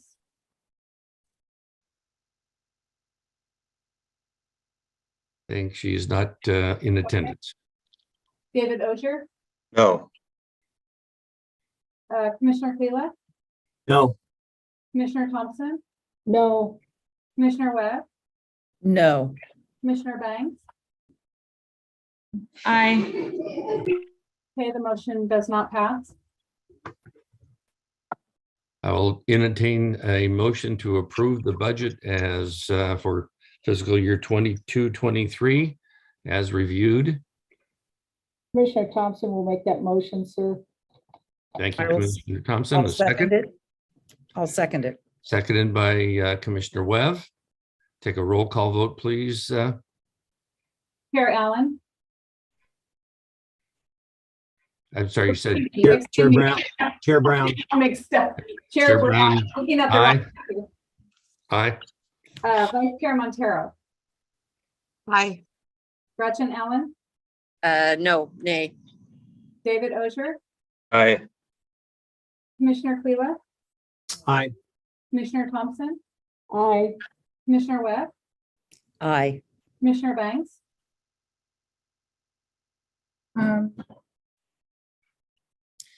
I'm going to abstain. I'm just not ready. I'm sorry. Reason No for problem. abstaining? I'm sorry, is the vote complete? I think the reason for abstention was that she wasn't ready. That's what I heard.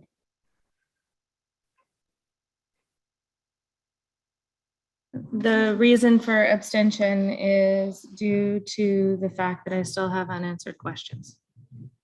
And I'm not comfortable with making I'm not comfortable with approving a budget without answers to the questions that I have. Okay, the motion passes.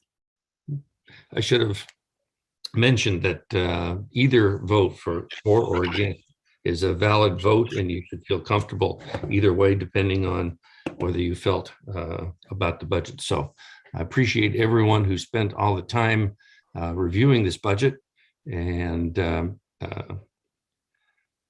gave their input. I don't know what exactly here to do, but I think, yes, those of you who have additional questions. I was going to ask county council if the motion needed to state the tax rate. We needed to say the that's a full secondary. motion. It does. Okay, The tax so rate and the bonded levy. I agree. Would you like me to read that? Yes, please. Alrighty. I move to approve the budget as presented with the $1.5338 per 1,000 and 0.07 per 1,000 for fairground and local option. The total levy for bonded indebtedness is $1,188,500. I second that motion. do we need to take another vote? Yes, okay. Can we have a roll call vote on that tax rate? And I'll get this right. Chair Brown, yes, Vice Chair Montero, Yes. Gretchen Allen. I guess I'm not sure. Are we voting on the whole motion for the budget or just the rate? I'll just say nay. yeah, I think it's the rate. We've already voted on the budget, but either way. David Ogier, Yes. Commissioner Quila, Yes. Commissioner Thompson, Yes. Commissioner Webb, Yes. Commissioner Banks. I do need clarification that it is just voting on the rate and not the budget.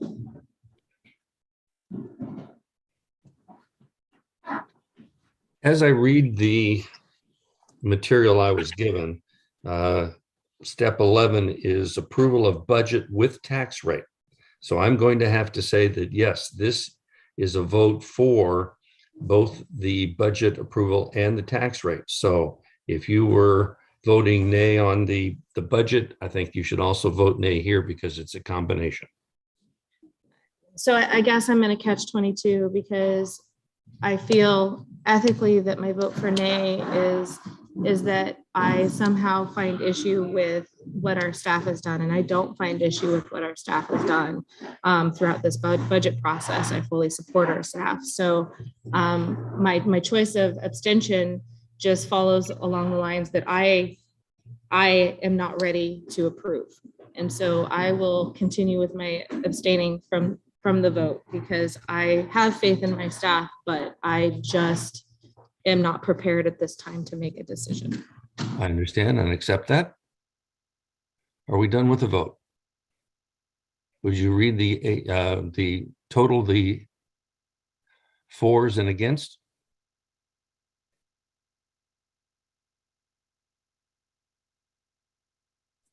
Teresa, you're muted. Yes. 6 passing the motion and 2 nay, 2 against. So the motion passes. I'd like to just figure out Commissioner Bangs. So can you have access to the county manager to address some of your concerns, or do you feel like you have a venue to resolve the issues that you have? I do have a venue to resolve the issues that I have. It's just that I need more time. I've come off of 2 meetings this week alone regarding the habitat conservation plan and the impacts to our community. And so I've had already kind of a heavy dark cloud, hovering over me in regards to the future of our county financially. And so the timing of this is just not good for me. I had hoped for more time so that I could move through. I felt like I moved through the dark cloud of what I considered staffing of our jail and the additional spending and regarding the jail situation and the new FTEs and so on and so forth. I just haven't had time to go through the consequences of the habitat conservation plan with county manager, and mainly this is not a vote of no confidence. It's just I can't approve a budget without fully being able to forecast consequences, especially when they're kind of rushing down on us over the next 2 years. And so I had hoped to defer this and become confident in the conversation. And again, I want to be very clear. It's not a reflection of how I feel that our staff is doing or how the budget process is going. It's that I am coming off of 2 very rough meetings in this week alone, just regarding forecasting for our community and timber. So that's all I can give you. Don, you have some comments. Chair Brown, members of the budget committee, what I would say is that we certainly will provide any additional information that the budget committee and the board want. And what I will say is there's, if we kickstart this kind of template budget for the next fiscal year soon, there are expenditures that will be held off until we get a sense of what that looks like. And so it'll give the board flexibility to give us additional direction. And so I think it's the best case scenario for us is that we will kickstart this and it'll still provide ample flexibility if the board and the budget committee decide that we need to make any kind of an adjustment because of new information or just because of another look. So I think we still have opportunity and we will kickstart that quickly so that we can be ready for those conversations. Thank you. Thank you. One of the things that I took into consideration is that a budget is a plan for spending, not authorization to spend. And I do have confidence in the management in the county and especially with the county manager that trends will be looked at, quarterly budget reviews will be looked at, and brakes will be put on if current data indicates it. So I don't expect that everyone's going to rush out and spend everything in the budget. So I feel comfortable turning it over there, but I do look forward to seeing additional information out of the county manager's office. I will try and attend the first quarter budget review meeting and the second quarter one to stay on top of the actuals as we go forward. And yet I still, as we have all indicated, would like additional information, if no sooner than next year, on some of the trends that we have concern over. And I expect to see that. We have one more comment, Member Allen. Yeah, I just want to kind of echo what Courtney said. My no vote is mainly because I'm not comfortable that we have met that. I'm not confident that's the intent. It does look like this was done, some of this done before this particular county manager came in.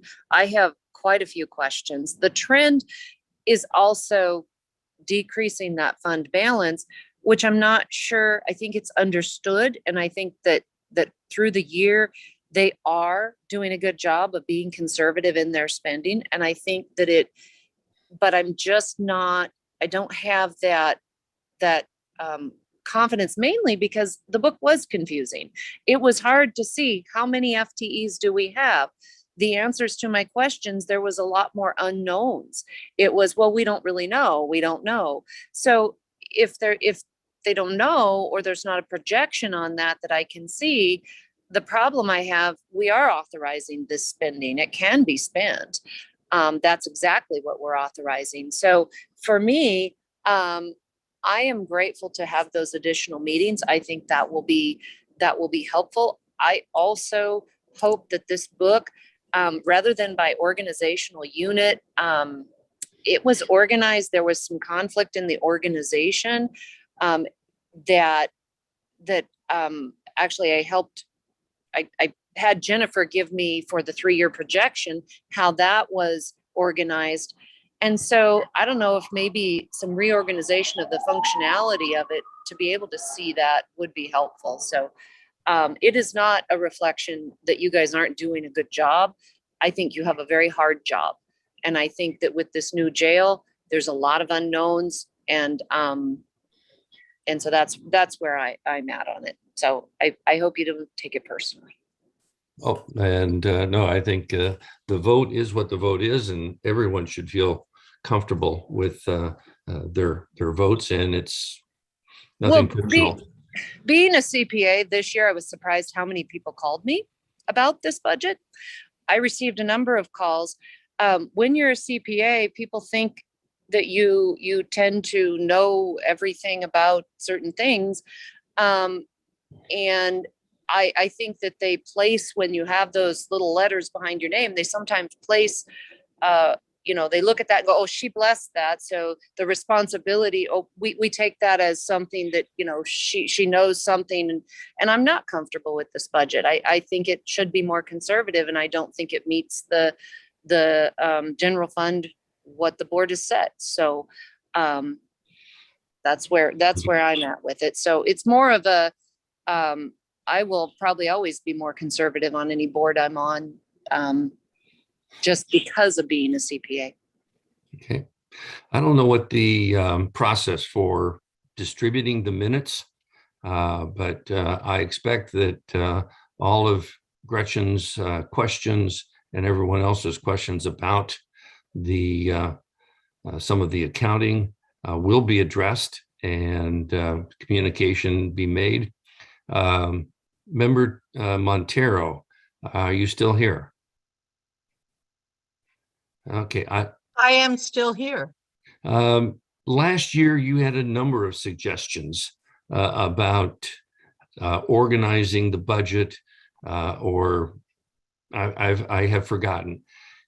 Did any of your suggestions end up in the process this year? Do you recall? Oh, you know what? I would have to go back and look at my look at the minutes and the comments I made to look through that, and I will do that. I know, I think as having been on, I've been on the budget committee, I think this is my 2nd year. And one of the big things was asking that we see the comparison to previous years, and that did come up. But I'm just not keen in on the others right this minute. Well, if the county manager has access to that, I would ask him to review those and see exactly what you requested, because I thought they were good. And I have a feeling they were not really incorporated. And so I'd like to see those looked at again. And I certainly hope that we'll see some changes for the budget materials for next year. If there are no further, yep. Yes, Tita. And that is why when people make suggestions, it is important to make that added comment that you want this included in the minutes as a suggestion, because otherwise it doesn't get pulled out and it goes into the minutes just as an observation. as opposed to a suggestion for the future. If we can do it, I will suggest that as a subset of the meeting, of the minutes, we have an action list that is not just historical, but that this is a request for a specific action that we can then track the response to. And your comments and some of the other comments, I would like to see, obviously, not drop through the cracks and be on something like an action list. And if I can just add on to that, that these kinds of suggestions and these kinds of comments do not indicate any lack of trust in what county staff is doing, or lack of trust in the numbers, etc. It's just improving the process. And the more we improve the process, the better we improve understanding, not just by us as we deliberate, but by citizens as they look at the budget. Couldn't agree more. And as everyone, I think, has said, I think we've got a great staff here, a great budget committee. And this is just a process. And by doing this process, we'll just continue to get better and better. Budget Member Allen. So I just want to add one thing. When having been in Monica and Jennifer's position, when people make these comments of suggestions, sometimes it can get so voluminous and put a very heavy weight load upon them. I think one of the things that's happened with this particular budget is as it's grown, or even this general ledger, some of the names are not consistent, as what was pointed out. That would be helpful. Also, a chart that says where the FTE goes, maybe each position, and a chart, some simple things that they could do to do that rather than rework the whole document or anything like that, which I don't think was suggested. But just be cognizant when you do make these, they need to stay consistent year to year also, even as people change, because otherwise then it's hard to go back and compare them. So you have to still stay comparable. And I think they've done a really good job at staying consistent with that. So I do want to compliment them on that, because they have a hard job trying to convey this to all of us. So I think, I don't know if you say for the record, if they just put the chart in that I requested for the 3-year comparison, that was very helpful. And then create a chart of all your FTEs and where they go. These, so many of them, I mean, by fund, I don't know, that might be too big, but that might be the simplest solution to what people have said they're looking for the FTEs, and help people. As far as the jumping around in the book, I think that's just happened over time. And that might be a little hard to pull out. But anyway, just my thought. Yeah, I think in part the jumping around was we have managers in attendance. And if we need to ask them questions, we want to have them not have to be there for 5 days, but just for their department numbers. And if they don't run consecutive, then we have to jump around so that we don't put it too big of a burden on managers' time. David? I just want to give an old-fashioned story, hip hip hooray to you, Chair Brown. I think you did a fabulous job, and I really appreciate it. Thank you very much. Thank you. Member Montero. Yes, I will echo what David Ozer is saying. You have made a wonderful chair. I would like to have a little bit of a last word. Just going back to all the comments that we made regarding performance measures. I really hope and expect in next year's budget documents to see performance measures that really mean something and that really tell us what each department has accomplished over the past year, and with some metrics also. I agree with that. Thank you. Okay, I think if there are no further questions, I'm going to adjourn the meeting, and I thank everyone for their valuable participation.